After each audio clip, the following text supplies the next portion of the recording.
Chapter 21 gangster नहीं monster है। Psycho आतिश।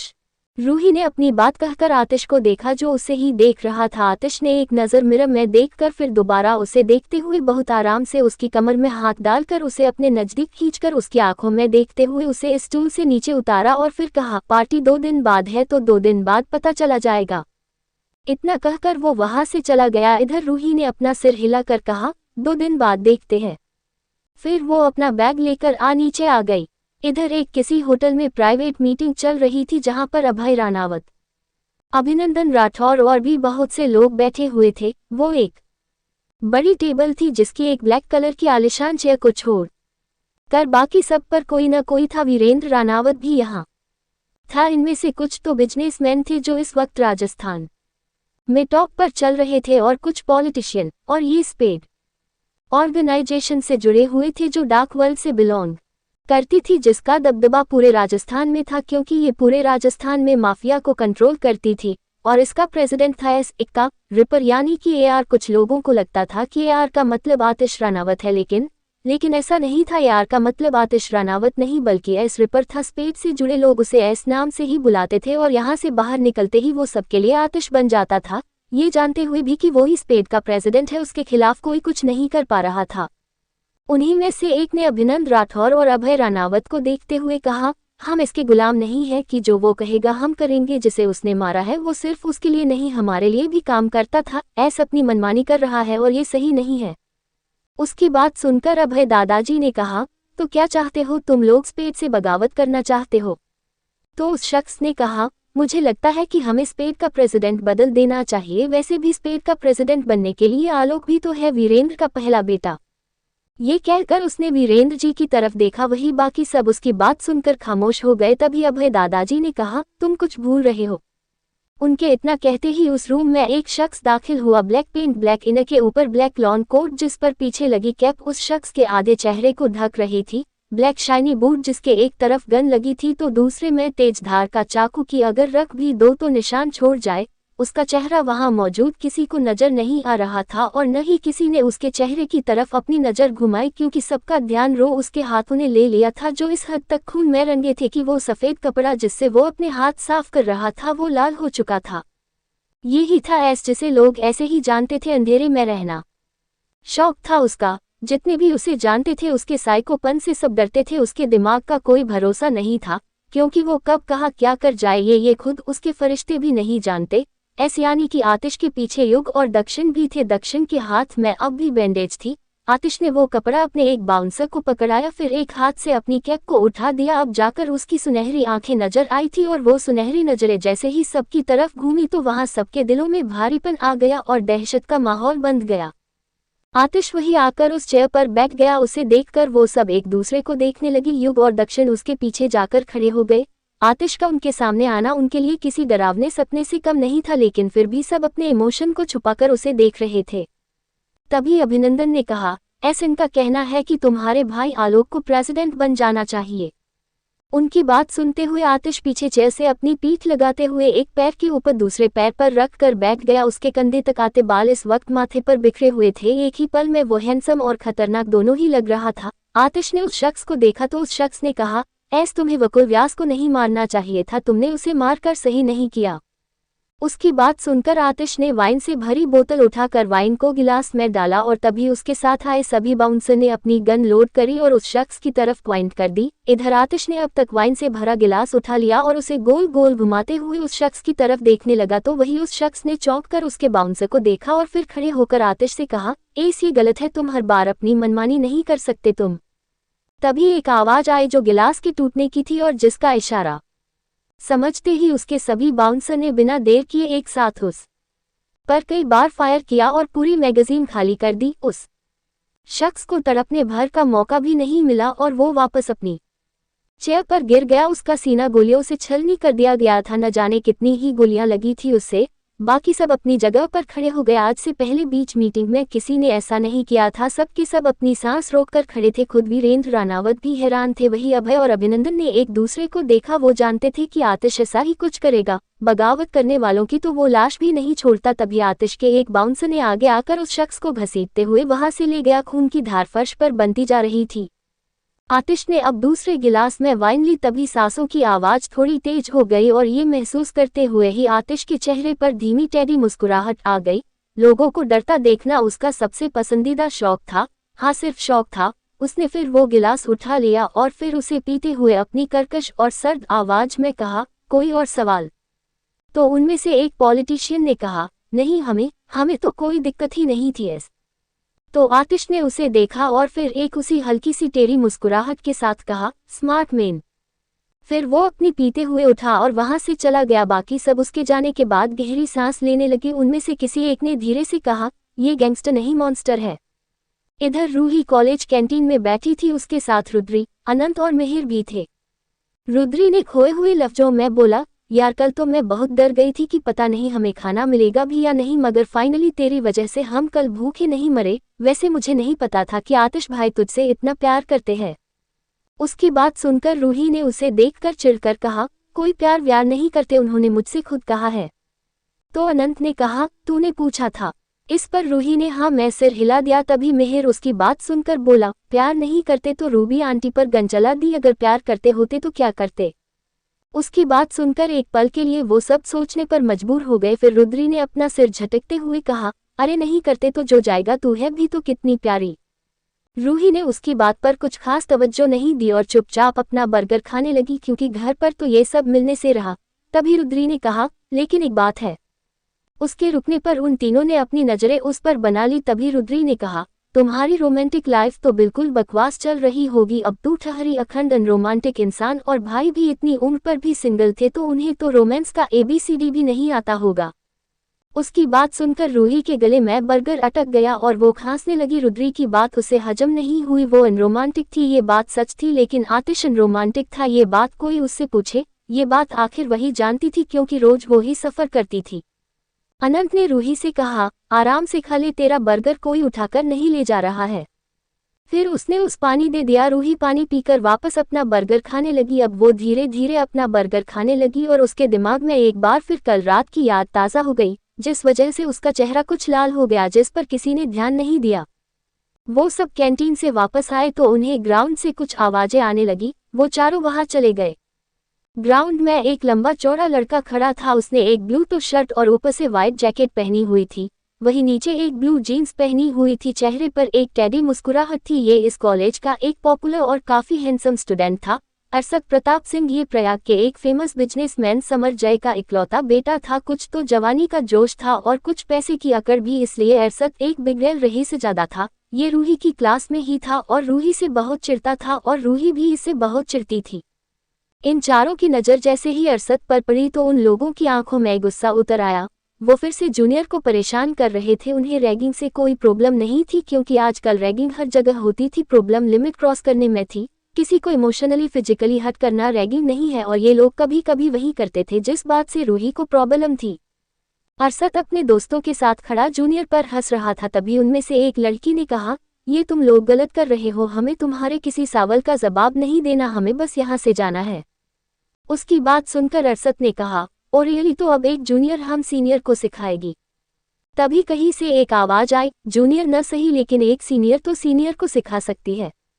ये आवाज सुनकर अरशद की मुस्कुराहट गायब हो गई। वो इस आवाज को अच्छे से जानता था।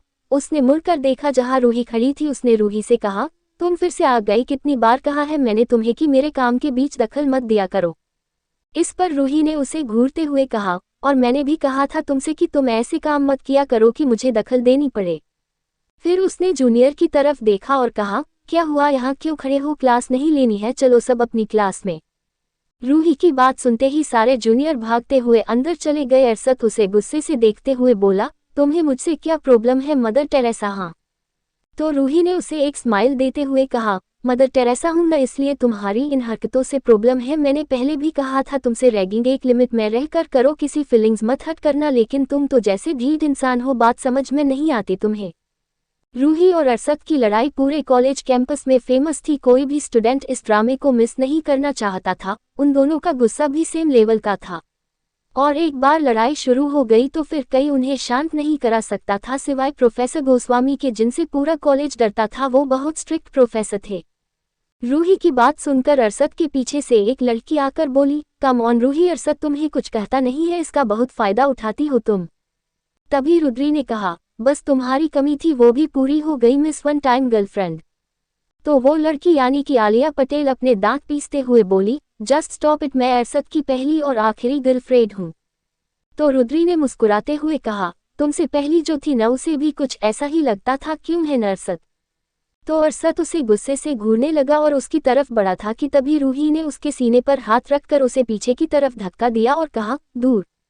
इस पर अरशद ने अपने दांत पीस लिए और उससे कहा, नहीं रहता दूर, क्या कर लोगी? पीछे खड़े मेहर और अनंत एक दूसरे को देखने लगे। वो समझ गए कि अब बस कुछ देर में ड्रामा शुरू होने वाला है। इधर अरशद की बात सुनकर रूही ने गुस्से से कहा, तुम पास आकर तो दिखाओ, पिछली बार तो एक ही थप्पड़ पड़ा था, इस बार पूरा नक्शा ही बिगाड़ दूंगी, तुम्हें पेरेंट्स भी तुम्हें पहचान नहीं पाएंगे। अरशद रूही की बात सुनकर उसकी तरफ बढ़ा ही था, तभी प्रोफेसर गोस्वामी वहां आ गए। वो गुस्से से चीखते हुए बोला, क्या हो रहा है यहाँ, सब अपनी क्लास में जाओ। उनकी आवाज सुनकर रूही और अरशद दोनों की आंखें बड़ी हो गई। उन्होंने अब एक दूसरे को घूरना छोड़ दिया। वही प्रोफेसर गोस्वामी उन दोनों को देखते हुए फ्रस्ट्रेटेड होकर बोले, रूहानिका और अरशद, तुम दोनों को आखिरी बार वार्निंग दे रहा हूं, आगे से तुम दोनों अगर झगड़ते हुए दिखे तो फिर तुम्हारे पेरेंट्स के सामने तुम्हें रिस्ट्रिकेट कर दिया जाएगा। तो दोनों ही एक दूसरे को एक नज़र घूरकर प्रोफेसर से कहा, सॉरी प्रोफेसर। तो प्रोफेसर ने उन दोनों से कहा, चलो अपनी क्लास में जाओ। तभी अरशद ने धीरे से उससे कहा, तुम्हें देख लूंगा। तभी रूही ने भी उसी लहजे में कहा, आराम से देखो अरशद, प्रताप सिंह यही हूं मैं। इतना कहकर रूही और रुद्री वहां से चली गई। वही जो स्टूडेंट उन दोनों की लड़ाई देखने के दीवाने थे, प्रोफेसर की वजह से उनका तो सारा मजा ही किरकिरा हो गया। वो सब आपस में क्लासमेट थे, लेकिन उनमें शुरू से सिर्फ दुश्मनी ही रही थी। शाम के वक्त रूही कॉलेज से घर आ गई। वो तक गई थी, इसलिए स्टाफ से चाय बनाने को कहकर वो कमरे में चली गई। थोड़ी देर बाद वो फ्रेश होकर नीचे आ गई, तभी स्टाफ से उसे उसकी चाय दे दी। इतने में उसके पास आहिल का काल आ गया। रूही ने उसका काल उठाकर अपने कान पर लगाया और कहा, हाँ बोलो। तो आहिल ने कहा, दी कल एक मीटिंग है मिस्टर बिरला के साथ। इस पर रूही ने कहा, ठीक है, तो कल मैं कॉलेज नहीं जाऊंगी, तुम सारा शेड्यूल रेडी रखना। उसकी बात सुनकर आहिल ने ओके कह दिया और फोन काट दिया। फिर वो आराम से सोफे पर बैठकर वो चाय पीने लगी। तभी वो अपने कमरे में वापस आ गई और ऑफिस का सारा काम करने लगी। और काम करते करते इसे रात हो चुकी थी। अब तक आतिश घर नहीं आया था। रूही जब काम करके फ्री हुई तो वो बालकनी में जाकर खड़ी हो गई। फिर वो नीचे आकर एक स्टाफ से बोली, सुनो, क्या आपके पास आपके बॉस का नंबर है? इस पर उस स्टाफ ने न में सिर हिला दिया। इस पर रूही उदास हो गई और फिर वो वापस जाने लगी तो उस स्टाफ ने उसे रोकते हुए कहा, यंग मैडम, हमारे पास युग सर का नंबर है, वो हमेशा बॉस के साथ रहते हैं, आप उनसे बॉस के बारे में पूछ लीजिए। तो रूही ने जल्दी से कहा, हाँ लाओ। उस स्टाफ ने उसे युग का नंबर दे दिया। रूही ने नंबर लेकर युग को कॉल किया। उधर युग ने एक रिंग पर कॉल उठा लिया। उधर से युग ने कहा, हेलो। तो रूही ने कहा, हेलो युग भाई, मैं रूहानिका। तो उधर से युग ने कहा, जी यंग मैडम कहिए। तो रूही ने कहा, इतिश, मेरा मतलब आतिश कहाँ है? इस पर युग ने कहा, यंग मैडम वो हॉस्पिटल में है। हॉस्पिटल का नाम सुनकर रूही चौंक कर बोली, हॉस्पिटल पर क्यों, मुझे बात करनी है उनसे। इधर युग जो आतिश के केबिन के बाहर ही खड़ा था, उसे अचानक ही एक डॉक्टर बुलाने लगा। तो युग ने जल्दी से कहा, यंग मैडम, बॉस अभी आपसे बात नहीं कर सकते, वो डॉक्टर्स के साथ है और मुझे अभी डॉक्टर्स बुला रहे हैं। युग की बात सुनकर रूही का दिल धक से रह गया। उसने उसकी बातों का मतलब बहुत गलत समझ लिया था। इससे पहले कि उसकी पकड़ उसके फोन पर ढीली होती, उसने अपनी सांसों को काबू करते हुए कहा, कौन सा हॉस्पिटल? इस पर युग ने कहा, क्योरवेल। इतना सुनते ही रूही ने कॉल काट दिया और इधर युग डॉक्टर के पास आ गया। वही रूही इस वक्त जैसी थी वैसी ही अपनी कार लेकर हॉस्पिटल के लिए निकल गई। उसने एक टी शर्ट और एक लोवर पहना हुआ था और बालों का एक जुड़ा बनाया हुआ था और वो ऐसे ही हॉस्पिटल के लिए निकल चुकी थी। कंस्ट्रक्शन वेल हॉस्पिटल के बारे में सब जानते थे, वो काफी फेमस था और उस हॉस्पिटल के बारे में रूही को भी पता था, लेकिन वो यही नहीं जानती थी कि ये हॉस्पिटल आतिश का था। रूही को तो अभी ये भी नहीं पता था कि आतिश एक डॉक्टर है, और अगर पता भी होता तो शायद इस वक्त वो कुछ और सोच नहीं पाती। रूही की कार की स्पीड बहुत तेज थी। जैसे ही उसकी कार हॉस्पिटल में पहुंची तो बाहर खड़े बाउंसर उसे देखने लगे। ये उनके बॉस की कार थी जो वो कार देखकर समझ गए थे। तभी रूही डोर खोलकर बाहर आई और अंदर की तरफ भागी। वो हौंसते हुए रिसेप्शन पर आई जहां 4 लोग थे, 2 लड़कियां और 2 लड़की। रूही ने उनके पास आकर कहा, इतिश, मेरा मतलब आतिश रानावत वो वो किस रूम में है? आतिश का नाम सुनकर वो चारों एक दूसरे को देखने लगे। पहली बार उनके पास कोई आया था तो आतिश के बारे में पूछ रहा था। वो इस हॉस्पिटल का ओनर था, मगर फिर भी जो रूही पूछ रही थी इस बात का जवाब उनके पास नहीं था। आतिश अगर हॉस्पिटल में हो भी तो ये बात कुछ डॉक्टर के सिवाय किसी को पता नहीं होती थी, क्योंकि वो इस रास्ते से कभी आता ही नहीं था। और फिर उसका सवाल उनके लिए बेहद अटपटा था। उन सब को चुप देखकर रूही ने गुस्से से कहा, एक दूसरे को देखना बंद कीजिए और मुझे रूम नंबर बताए। उनमें से एक लड़की बोली, मैम आप है कौन? तो रूही ने कहा, मैं। फिर कुछ पल चुप रहकर कहा, मैं बीबी हूँ उनकी।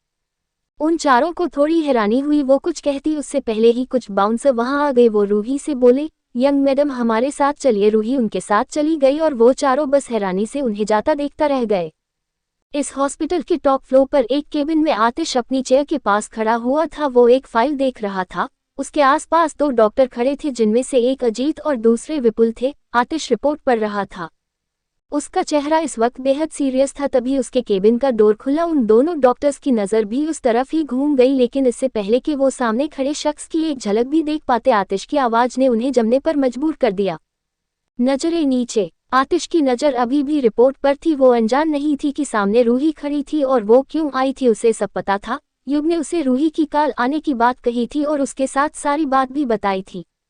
वही रूही डोर पर सिर झुकाए खड़ी थी। बाहर खड़े युग ने उसे बता दिया कि आतिश हॉस्पिटल क्यों था। आतिश ने चुटकी बजाते हुए उन दोनों को जाने का इशारा किया तो वो सब दूसरे डोर से वहां से चले गए। तभी आतिश ने रिपोर्ट बंद की और फिर उसके पास आया। हाँ आपकी बात सही है, मगर मैंने पहले ही रनावत ऑफ ग्रुप्स रख दिया है। अब अगर चेंज करूंगी तो थोड़ा अटपटा लगेगा। मैं आगे से नाम रखते वक्त ध्यान रखूंगी। कभी कभी नाम ठीक से ध्यान में नहीं आते, इसलिए मिस्टेक हो जाती है। चलिए कल मिलते हैं। आप सबके प्यार भरे कमेंट का इंतजार रहेगा। बहुत नाजुक हो तुम, इंटेंस और पैशनेट नजरें। रात का वक्त। आतिश रूही का हाथ पकड़कर उसे अपने केबिन से लगे एक रूम में ले आया, जहां ड्रेसिंग टेबल के पास बाथरूम का दरवाजा था और एक क्लोजेट था। बीचों बीच एक बेड था और साइड में ग्लास विंडो थी जिस पर कर्टन लगे हुए थे। उस रूम में लाइट जल रही थी। आतिश ने रूही को दीवार से लगाया, फिर कहा, ध्यान कहाँ रहता है तुम्हारा? रूही एक पल के लिए हैरान हुई और उसी हैरानी के साथ अपना सिर उठाकर उसे देखने लगी। रूही की आंखें कुछ उजली हुई सी थी। आंसू बाहर आते आते रह गए थे। माथे पर पसीने की बूंदें थी और सांसें थोड़ी तेज थी। रूही को लगा कि आतिश उसके यहाँ बिना बताए आने पर नाराज था। वो कुछ कहती उससे पहले ही उसे आतिश के हाथ अपनी कमर पर महसूस हुए। उसकी आंखें बड़ी हो गई। वो अपना टॉप नीचे करने लगी, तभी आतिश ने उसकी कमर को कसकर पकड़ उसे अपने करीब खींचा। रूही के चेहरे पर कुछ दर्द भरी शिकन आ गई और उसे एम्बेरसमेंट भी हो रही थी। उसे पता ही नहीं चला कि कब उसका टॉप ऊपर उठ गया।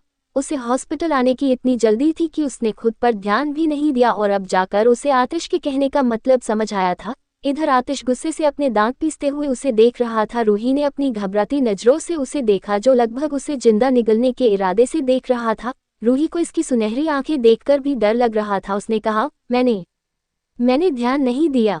इस पर आतिश ने उसकी कमर पर दबाव बनाते हुए उसी लहजे में कहा, तो ध्यान देना चाहिए था। सस। रूही ने सिसकते हुए उसे देखा और उसकी बात सुनकर घबराई और नाराजगी भरी नजरों से देखते हुए धीरे से कहा, तो आपको भी बताना चाहिए था कि आप डॉक्टर हैं और आज आप हॉस्पिटल में होंगे। अगर आप मुझे बताते तो मैं बिना सोचे समझे यहाँ नहीं आती। मुझे लगा कि आप आए। आतिश ने उसकी हेजल आंखों में देखा, जिसमें दर्द से नमी आ गई थी और साथ ही उसकी आंखों में नाराजगी भी थी। आतिश ने अपनी पकड़ ढीली की, लेकिन अभी भी अपना हाथ हटाया नहीं था। उसने उसकी उन्हीं आंखों में देखते हुए कहा, हम तो तुम्हें लगा कि मेरा। उसने उसके छूटे हुए लफ्जों को पूरा करने के लिए कहा था, लेकिन रूही की आवाज हो अटक चुकी थी, क्योंकि वो उसके चेहरे के कुछ ज्यादा ही नजदीक आ चुका था। जब आतिश गुस्से में हो रूही तब भी उसकी आंखों में नहीं देख पाती थी, और जब वो जरा सा सॉफ्ट हो तब तो रूही के लिए और भी ज्यादा मुश्किल हो जाती थी, क्योंकि उसकी सॉफ्टनेस भी इतनी रफ थी कि वो संभाल नहीं पाती थी। रूही ने उसके सीने पर हाथ रखकर उसे खुद से दूर करते हुए कहा, कुछ नहीं। तभी आतिश ने उसके दोनों हाथ अपने सीने से हटाकर अपने एक हाथ में पकड़ ऊपर की तरफ लिफ्ट किए, फिर उसके होठों के नजदीक बढ़ते हुए कहा, अब कहो। रूही ने बिना कुछ कहे घबरा कर नमे सिर हिला दिया कि उसे कुछ नहीं कहना, बस वो उसे छोड़ दे। इधर आतिश ने उसके सिर से अपना सिर लगाते हुए कहा, मैं सुनना चाहता हूँ रूह। रूही ने अब भी कुछ नहीं कहा, बस अपनी आंखें बंद कर ली। आतिश की इतनी इंटेंस और पैशनेट नजरों से थे तो उसके चेहरे पर पसीना आने लगा था। आतिश ने उसके माथे पर ठहरे पसीने को रुमाल से साफ करते हुए धीमी आवाज में कहा, बहुत नाजुक हो तुम। तो रूही ने शर्म से बेहाल होकर धीरे से कहा, प्लीज आतिश। तभी आतिश ने उसके हाथों को छोड़ते हुए उसकी कमर को पकड़ा और अब अपने दोनों हाथ उसकी कमर पर रखकर इसके टॉप के अंदर अपने हाथों को ऊपर की तरफ ले जाने लगा। रूही ने उसकी इस हरकत पर अपने सूखे गले को तर किया और अपना चेहरा उसके सीने में दफन कर दिया। यूं तो आतिश हर किसी को देखकर बहक जाए, ऐसा नहीं था। आज तक कभी किसी लड़की पर नजर नहीं ठहरी, उसकी किसी एक पर भी नहीं। इतना आसान कहा था उसकी सुनहरी नजरों में उतर जाना, लेकिन जिस लड़की का बचपन से इंतजार किया और सिर्फ 5 साल की उम्र से जिस पर अपना हक समझता आया, वो लड़की अब जब उसके सामने है, उसकी बाहों में है और उसके नजदीक है, उसके असर से सिहर रही है। और तब वो कुछ न करे। अब इतना भी शरीफ नहीं था, बल्कि वो शरीफ था ही नहीं, खासकर रूही के मामले में तो बिल्कुल नहीं। रूही की सांसें धीरे धीरे तेज हो रही थी और उसने अपनी आंखें बंद कर ली। वो आतिश को रोकेगी तो जाहिर है वो फिर कुछ ऐसा करेगा कि रूही खुद भी नजरें नहीं मिला पाएगी, इसलिए बेहतर था कि उसे रोका ही न जाए। वैसे भी सब कुछ तो हो चुका था उनके बीच, फिर रोक कर करेगी भी क्या। वही आतिश ने उसके गर्दन पर अपनी नाक को रब करते हुए हमेशा की तरफ एक गहरी सांस ली। फिर वही हरकत जिससे रूही डरती थी और पता नहीं क्यों डरती थी। तभी आतिश के फोन पर किसी का कॉल आया। रूही ने झट से अपनी आंखें खोल ली और उसके सीने से अपना सिर उठा लिया और उसने अपनी नजरें नीचे ही झुका रखी थी। हाँ, उसके हाथों की पकड़ आतिश की शर्ट पर हल्की भी हो गई। इधर आतिश ने अपना फोन पॉकेट से निकालते हुए कॉल उठा लिया और उधर की बात सुनने लगा। वही इधर रूही अपने टॉप को ठीक करने लगी तो आतिश ने उसका हाथ पकड़ लिया। रूही ने उसे देखा, आतिश उसे अपनी सख्ती नजरों से देख रहा था। रूही की नजरें ठिठक गई, वो इधर उधर देखते हुए अपने निचले होठों को बुरी तरह कुचलने लगी। उसका चेहरा हद से ज्यादा गुलाबी था। थोड़ी देर बाद आतिश ने कहा, आ रहा हूँ।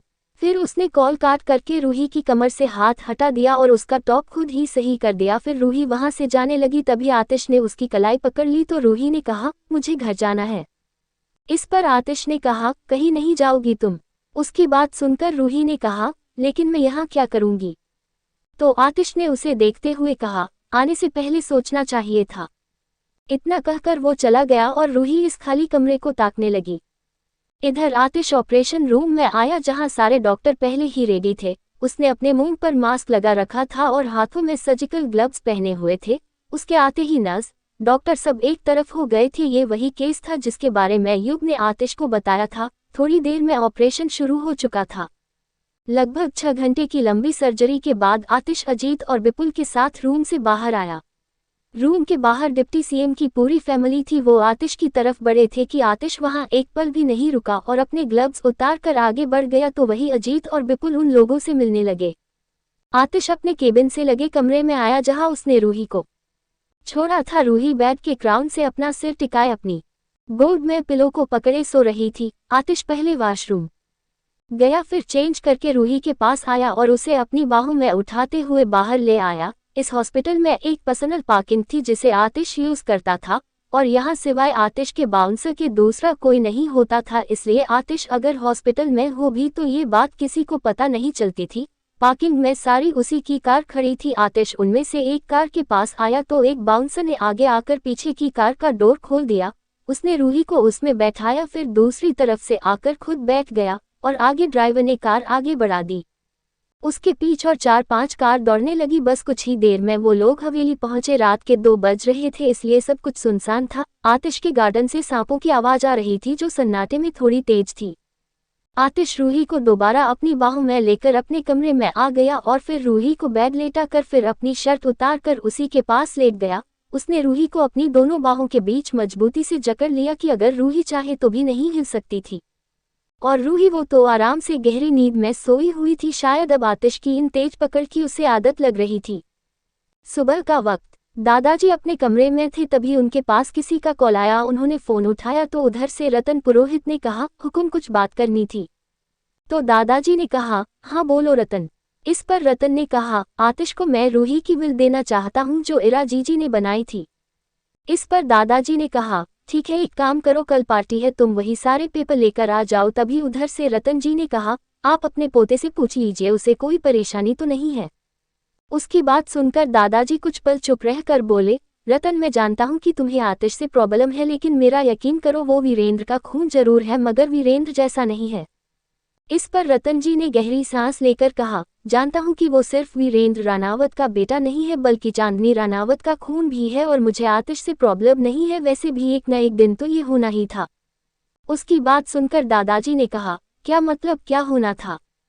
इस पर रतन जी ने कहा, ये शादी ये होनी ही थी। हुकुम ठाकुर खानदान की सारी प्रॉपर्टी रूही के बच्चे के नाम पर है और जब तक वो बच्चा इस दुनिया में नहीं आता तब तक पावर ऑफ अटॉर्नी आतिश के नाम पर रहेगी। इरा जीजी की विल में यही लिखा है और उस विल को ठाकुर साहब की मंजूरी भी मिली है। आतिश जब 18 साल का हो जाएगा उसके बाद वो रूही और उसकी प्रॉपर्टी से जुड़े सारे फैसले ले सकता है। आतिश रूही का हस्बैंड भी है और लीगल गार्जियन भी, इसलिए अगर आप चाहते भी तो रूही की शादी किसी से और नहीं करा पाते। उद्धरण चिन्ह। रतन जी की बात सुनकर दादाजी के होश उड़ गए, उन्हें तो इस बारे में कुछ पता ही नहीं था। उन्होंने कहा, मतलब आतिश की शादी रूही से होगी ये पहले से तय था? इस पर रतन जी ने कहा, रूही के जन्म से तय था, जब वो पैदा हुई थी तब से सब कुछ तय था। रतन जी की बात दादाजी समझ गए। वैसे भी जिस हिसाब से विल बनाई गई थी उससे साफ पता चल रहा था कि उनकी शादी बहुत पहले तय कर दी गई थी। उन्होंने कहा, ठीक है फिर आतिश से बात कर लेंगे। रतन जी ने कॉल काट दिया और इधर दादाजी कुछ सोचने लगे। फ्लैशबैक। एक औरत उनके सामने खड़ी थी, उसने साड़ी पहन रखी थी, देखने में वो बहुत खूबसूरत नजर आ रही थी। वो कुछ फाइल चेक कर रही थी, तभी दादाजी ने उस औरत को देखते हुए कहा, आज बहुत खुश नजर आ रही हो बेटे, और ये क्या आतिश के लिए ली है? दादाजी ने टेबल पर रखी AR नाम की चेन को देखते हुए कहा तो उस औरत ने मुस्कुराते हुए कहा, ये आतिश के लिए नहीं, उसकी होने वाली बीबी के लिए है। मैंने आतिश के लिए लड़की पसंद कर ली है। तो दादाजी चौंक कर बोले, लेकिन आतिश अभी बहुत छोटा है। उनकी बात सुनकर उस औरत ने कहा, जानती हूँ। वो इतना कहकर खामोश रह गई। तभी दादाजी ने कहा, अच्छा कौन है? तो उस औरत ने मुस्कुराते हुए कहा, आप जानते हैं उसे, जल्दी मिलवाऊंगी उसे आपसे। Flashback and. दादाजी ने खुद से कहा, तो तुम उस वक्त रूही की बात कर रही थी? इधर आतिश की हवेली में एक कमरे में रूही सो बेड पर लेटी सो रही थी। धीरे धीरे उसकी आंख खुली। एक पल के लिए वो खुद को कमरे में देखकर चौंक गई। उसने खुद से कहा, मैं यहाँ कब आई? तभी उसकी नज़र बालकनी में हुई। सुबह हो चुकी थी। रूही को याद आया कि उसे आज एक मीटिंग के लिए जाना था। वो बाथरूम में चली गई और वही साइड में रखे बैग से अपने कपड़े निकाले और बाथ लेने के लिए चली गई। थोड़ी देर बाद रूही तैयार होकर नीचे आई। वो सीढ़ियों पर पहुंची ही थी कि तभी तेज चलने की वजह से लड़खड़ा गई। तभी पीछे से एक आवाज आई, रूही संभल कर। इतने में किसी ने उसे पकड़ा और अपनी तरफ खींच लिया। रूही ने तेज धड़कनों के साथ सामने देखा, आतिश ने उसे पकड़ा हुआ था। रूही पूरी उसके सीने से चिपकी हुई थी। रूही ने फिर सीढ़ियों की तरफ देखा, अगर वो यहाँ गिरती तो फिर बहुत चोट लगती। उसे तो समझ नहीं आया कि वो लड़खड़ा कैसे गई, अच्छी खासी तो चल रही थी। इधर जिसने उसे आवाज दी वहां करण था। उसने रूही से कहा, संभाल कर कदम बढ़ाया करो रूही। तभी आतिश ने रूही को छोड़ते हुए सख्ती से कहा, बढ़ाने दो, जैसे कदम वो बढ़ाना चाहती है संभालने के लिए मैं हूँ। आतिश की बात सुनकर रूही उसे देखने लगी तो वही करण ने अपना सिर हिला दिया और आतिश सीढ़ियों से उतरकर नीचे आ गया। रूही भी अब नीचे आ गई। उसके चेहरे पर एक छोटी सी मुस्कुराहट आ गई। करण आतिश से बात करने लगा और रूही वो नीचे कुछ ढूंढ रही थी। उसने आज ही ध्यान दिया था कि इस हवेली में कहीं भी मंदिर नहीं था। उसकी शादी को 5 से 6 दिन हो चुके थे, लेकिन उसने अभी तक इस हवेली में मंदिर नहीं देखा था। अब अगर आतिश नास्तिक होता तो वो उस अनुष्ठान में क्यों शामिल होता? उसने एक स्टाफ को रोककर कहा, सुनो, हवेली में मंदिर नहीं है। तो उस स्टाफ ने कहा, मंदिर है यंग मैडम, लेकिन वो हवेली से अलग है। तो रूही ने हाँ में सिर हिला दिया और उसकी बताई हुई जगह पर जाने लगी। हवेली के बाहर कोई छोटी छोटी घर जैसी बिल्डिंग बनी थी। रूही ने कभी यहाँ जानने की कोशिश नहीं की, लेकिन आज उसे पता चला था कि इन्हीं में से एक मंदिर है। रूही ने एक ब्राउन कलर का सूट पहना था जिसके नीचे प्लाजो था। इसके लंबे बाल बंधे हुए थे। उसे अपने बालों को खुला रखना नहीं पसंद था। उसकी वो एक जिद्दी लट अभी भी बंधे बालों से बाहर थी। आतिश की पहनाई हुई चैन जिसे आतिश की माँ ने उसी के लिए पसंद की थी उसके सीने पर लटक रही थी। वो दरवाजा खोलकर अंदर गई तो एक पल के लिए देखती रह गई। बीच में एक शिवलिंग थी और वो मंदिर काफी बड़ा था। रूही ने दुपट्टा उठाकर अपने सिर पर डाला, फिर अंदर की तरफ बढ़ गई। वो बहुत साफ था। रूही वहीं बैठकर सारी तैयारियां करने लगी। थोड़ी देर बाद उसने दिया जला दिया और फिर हाथ जोड़ खड़ी हो गई। फिर वो जैसे ही पीछे पलटी तो उसके ठीक सामने आतिश खड़ा था। आतिश को देखकर रूही ने थाली में से लाल टीका उठाकर उसके माथे पर लगा दिया, फिर कहा, क्या मैं यहाँ रोज आ सकती हो? इस पर आतिश ने कहा, हम मम। तभी रूही ने उम्मीद से उसे देखते हुए कहा, और आपके साथ? आतिश ने रूही को देखा, वो उसके कहने का मतलब समझ रहा था। उसने उसकी बातों को इग्नोर कर दिया और उसका हाथ पकड़कर उसे बाहर ले आया। इधर रूही जवाब के इंतजार में उसका चेहरा देख रही थी, मगर आतिश उसका इंतजार खत्म ही नहीं किया। वो दोनों डाइनिंग टेबल पर बैठे थे। रूही ने भी आज बड़ी मुश्किल से वही खाया जो आतिश खा रहा था, वही उबली हुई सब्जियां और सलाद। थोड़ी देर बाद रूही और आतिश कार में थे। आज वो आतिश के साथ ही जा रही थी। थोड़ी देर बाद उनकी कार रानावत कंपनी के सामने आकर रुकी। रूही बाहर आने लगी, तभी आतिश ने उसका हाथ पकड़ लिया। तभी रूही ने मुड़कर उसे देखा तो आतिश ने उससे कहा, फोन। इस पर रूही ने उसे अपना फोन दे दिया तो आतिश ने उसमें अपना नंबर सेव करते हुए कहा, आज के बाद तुम किसी और को कॉल नहीं करोगी? तो रूही ने हाँ में सिर हिला दिया और वो वहां से बाहर आ गई। उसने कुछ दूर चलकर पलट कर देखा, आतिश की कार अब भी वही खड़ी थी, तो वो फिर जल्दी से मुड़ गई और अब सीधा अंदर चली गई। उसके जाने के बाद आतिश की सारी कार आगे बढ़ गई। इधर रूही आज बहुत खुश थी। वो खुशी खुशी अपने केबिन में आई, तभी आहिल बोला, दी मिस्टर बिरला आ चुके हैं। तो रूही ने कहा, हाँ चलो मीटिंग रूम में। रूही अपनी चेयर पर बैठी हुई थी। वो एक फाइल देख रही थी। वहां वीरेंद्र, तपिश, आलोक और अनंत थे। मिस्टर बिरला बोले, मिसेज रानावत इस बार अपना प्रॉफिट मार्जिन बढ़ा रहे हैं। ये डील अब से 13 मिलियन में नहीं बल्कि 14 मिलियन में होगी। तो रूही ने फाइल नीचे रखते हुए कहा, 8 मिलियन। तो मिस्टर बिरला रूही को देखने लगे। रूही ने कहा, 8 मिलियन से ज्यादा का मार्केट प्राइस नहीं है आपका मिस्टर बिरला। इस पर मिस्टर बिरला ने कहा, आपके मेरे मार्केट प्राइस का अंदाजा है मिसेज रानावत? तो रूही ने अपने पास रखी दूसरी फाइल उन्हें देते हुए बोला, ये मैं नहीं, खुद आपकी कंपनी बता रही है। इस पर मिस्टर बिरला ने कहा, अच्छा तो 12 पर डन करते हैं। तो रूही ने नमे सिर हिलाते हुए कहा, 8 वरना नहीं। तो तपिश और बीरेंद्र एक दूसरे को देखने लगे। वही मिस्टर बिरला मुस्कुराकर बोले, आपकी कंपनी ने मेरे साथ बॉन्ड साइन किया है, अगर आप मना करेगी तो आपको मुझे पेनल्टी भरनी पड़ेगी, 100 करोड़ की पेनल्टी मिसेज रानावत, तो जरा सोच समझ कर। मिस्टर बिरला की बात सुनकर रूही ने तपिश और वीरेंद्र जी की तरफ देखा। उसे इस बारे में कुछ नहीं पता था, लेकिन ये बात सच थी। ये तपिश और वीरेंद्र जी का चेहरा बता रहा था। रूही ने नमे सिर हिला दिया। तभी मिस्टर बिरला बोले, तो 12 पर कॉन्ट्रैक्ट साइन करे। तभी वीरेंद्र जी ने कहा, आप हमें धोखा दे रहे हैं मिस्टर बिरला। इस पर मिस्टर बिरला ने कहा, अब थोड़ा ऊपर नीचे तो हो जाता है मिस्टर वीरेंद्र, इसमें कोई बड़ी बात नहीं है। तभी रूही ने कहा, हमें एक दिन का वक्त चाहिए मिस्टर बिरला, उसके बाद हम ये डील साइन करेंगे। तो मिस्टर बिरला उठते हुए बोले, जी बिल्कुल। इतना कहकर वो अपने असिस्टेंट के साथ चले गए और रूही ने तपिश जी को देखते हुए कहा, ये सब क्या है पापा?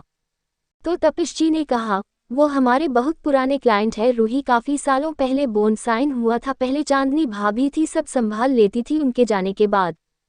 कहते कहते वो चुप हो गए। वही रूही उन्हें देखने लगी, पता नहीं क्यों मगर चांदनी सुनकर उसे एक नाम याद आ गया और वो नाम था चांद। जैसे उसने इस नाम को पहले कहीं सुन हो मगर कहा ये उसे याद नहीं आ रहा था। खैर उसने अपना सिर झटका, आखिर तपिश जी किस चांदनी की बात कर रहे थे। उसने कहा, क्या हुआ पापा? तभी वीरेंद्र जी उठकर चले गए और तपिश ने उनके जाने के बाद कहा, कुछ नहीं। फिर वो भी वहां से चले गए। इधर रूही ने अनंत को देखा तो अनंत ने पिलके झपका दी, जैसे कह रहा हो वो सब बाद में बताएगा। इधर आलोक रूही को देखे जा रहा था। पहले वो उसे पाना चाहता था लेकिन अब बर्बाद करना चाहता था, क्योंकि उसकी जगह जो छीनी थी उसने। रानावत ऑफ ग्रुप्स का सीईओ बनना उसका सपना था और उसके सपनों को रूही ने बुरी तरह कुचल दिया था। इधर रूही वहां से उठकर अपन केबिन में आ गई। कहीं न कहीं चांद नाम उसके जहन में जाकर अटक गया था। अपने पति से प्यार तो कर सकती हूँ।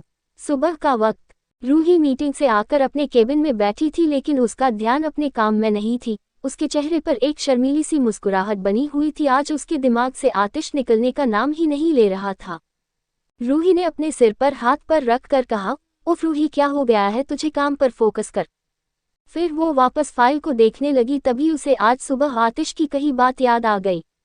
कितनी आसानी से कह गया वो, जैसे वाकई हर वक्त संभाल लेगा उसे। रूही की दिल की धड़कन एक बार उसकी बिना मंजूरी के तेज हो गई। उसने फाइल को बंद करके अपना सिर टेबल पर रख कर कहा, मुझसे नहीं होगा। फिर उसके अपना सिर उठाया और चेयर के हेड रेस्ट पर टिका लिया। कल उसके एक डर ने उसकी दबी हुई फीलिंग्स को इस हद तक बाहर निकाल दिया था कि अब उसे आतिश के सिवा कुछ और नहीं सूझ रहा था। एक्सीडेंट की खबर सुनकर उसे एक पल के लिए यही लगा कि आतिश को कुछ न हो गया। वो रास्ते पर सिर्फ ये दुआ करती हुई आई थी कि आतिश को कुछ न हुआ हो। उसे तो अपनी स्पीड का ख्याल भी नहीं आया था कि वो उस वक्त कितनी तेज ड्राइव कर रही थी।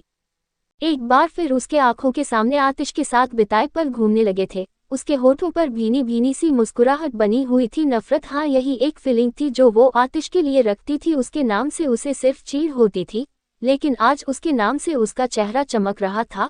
कुछ तो फील करने लगी थी वो उसके लिए। अच्छा लगने लगा था वो उसे, और सिर्फ अच्छा ही नहीं, वो उस पर भरोसा करने लगी थी। और उसकी माँ ने कहा था कि जहाँ भरोसा होता है वहाँ प्यार होता है, मतलब वो प्यार करने लगी थी उससे। इतना सोचते हुए रूही ने अपनी आंखें खोल दी। उसने खुद से ही कहा, क्या सच में? लेकिन ऐसे कैसे? कितने तो बुरे हैं वो, और है कितने गुस्सैल हैं। लेकिन गुस्सा तो मुझे भी आता है, सबको आता है, तो क्या सब बुरे हैं? नहीं न, तो बुरे तो नहीं है, फिर मेरे लिए सबसे लड़ते हैं। रूबी आंटी को तो चोट भी पहुंचा दी और अपना भाई का गला भी पकड़ लिया था।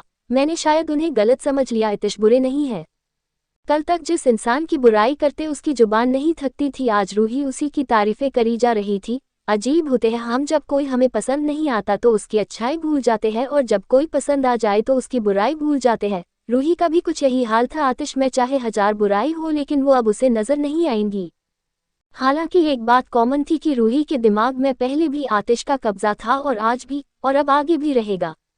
रूही ने खुद से कहा, और अब तो मेरे पति है, अब अपने पति से प्यार तो कर सकती हूँ। उसने इतना ही कहा था कि तभी दरवाजे से एक आवाज आई। क्या? रूही ने यह आवाज सुनकर चौंक कर सामने देखा। ये उसकी पर्सनल बातें थी जो अब किसी ने सुन ली थी। रूही की तो सांस ही अटक गई, क्योंकि ये सारी बातें रुद्री ने सुनी थी। उसका मन कर रहा था कि वो खुद को खूब मारे, क्योंकि अब रुद्री उसे खुद से नजरें मिलाने के काबिल भी नहीं छोड़ेगी।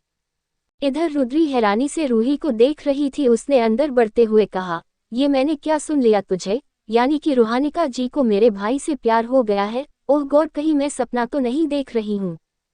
फिर उसने खुद को ही चिकोटी काटते हुए चीख कर कहा, मतलब ये सपना नहीं है। रूही ने उठकर अब उसके मुंह पर हाथ रख दिया और कहा, चुप, बिल्कुल चुप। अब क्या पूरे ऑफिस को बताना है? मैं हाथ हटा रही हूँ, चीखना मत। कोट। इस पर रुद्री ने हाँ में सिर हिला दिया। तभी रूही ने उसके मुंह से अपना हाथ हटा दिया तो रुद्री ने उसे देखते हुए कहा, वैसे मैडम, तुम्हें आखिर मेरे गुस्सेल, नेक्चरे, तंगदिल, अड़ियल और क्या कहती थी तुम? हाँ, साइको रानावत भाई से प्यार कैसे हो गया? इतनी जल्दी हृदय परिवर्तन कैसे? रूही का मन किया वो खुद को कहीं जाकर छुपा ले, या काश कि वो गूंगी होती तो आज ये दिन उसे नहीं देखना पड़ता। लेकिन उसकी जुबान तो 20 फुट लंबी थी और कैंची की तरह तेज थी, जिस पर उसका कंट्रोल नहीं था। जब पहली बार उसे पता चला था कि आतिश इसी घर का बेटा है और रुद्री का भाई है, तो रूही ने रुद्री के सामने उसे बिल्कुल इन्हीं तारीफों से नवाजा था। उस वक्त वो आतिश से इतनी नफरत करती थी कि उसके सामने तक जाना पसंद नहीं करती थी, लेकिन अब वक्त बदल चुका था और उसकी कही बातें उस पर कुछ इस तरह लौट कर आ रही थी। रुद्री ने उसके कंधे से अपना कंधा टकराते हुए कह, बोलिए मिसेज रानावत। रूही ने अपनी शर्म छुपाते हुए झूठे गुस्से से कहा, चुप कर, और जैसा तू सोच रही है वैसा कुछ नहीं, और ये बता यहाँ क्यों आए? रूही ने बात को घुमाने के इरादे से कहा तो रुद्री ने एक फाइल को टेबल पर रखते हुए कहा, मैं तुझे एक फाइल देने आई थी, लेकिन मुझे क्या पता था कि मुझे तेरा कन्फेशन सुनने को मिल जाएगा। उसकी बात सुनकर रूही ने शर्मचीर और गुस्से से इससे कहा, हो गई तसल्ली, सुन लिया कन्फेशन, अब चुप कर। तो रुद्री ने शरारत से मुस्कुराते हुए कहा, क्यों, आतिश भाई की याद आ रही है? तो रूही ने फ्रस्ट्रेट होकर कहा, रुद्री चुप कर जा, वरना मैं तेरी जान ले लूंगी आज। रूही को ऐसे देखकर रुद्री को बहुत मजा आ रहा था, क्योंकि रूही को छेड़ने के मौके उन्हें बहुत कम मिलते थे। रूही अपनी चेयर पर जाकर बैठ गई। तभी रुद्री ने कहा, अच्छा चल, तो कब बता रही हो भाई को? इस पर रूही ने कहा, कभी नहीं। रुद्री ने कंफ्यूज होकर उसे देखा और कहा, कभी नहीं, मगर क्यों? तो रूही को आतिश की कही बात याद आ गई। किसने कहा कि मैं तुमसे प्यार करता हूँ? न तो कभी था और न ही कभी होगा। प्यार, मोहब्बत और इश्क जैसी कोई चीज दुनिया में नहीं होती, महारानी सा।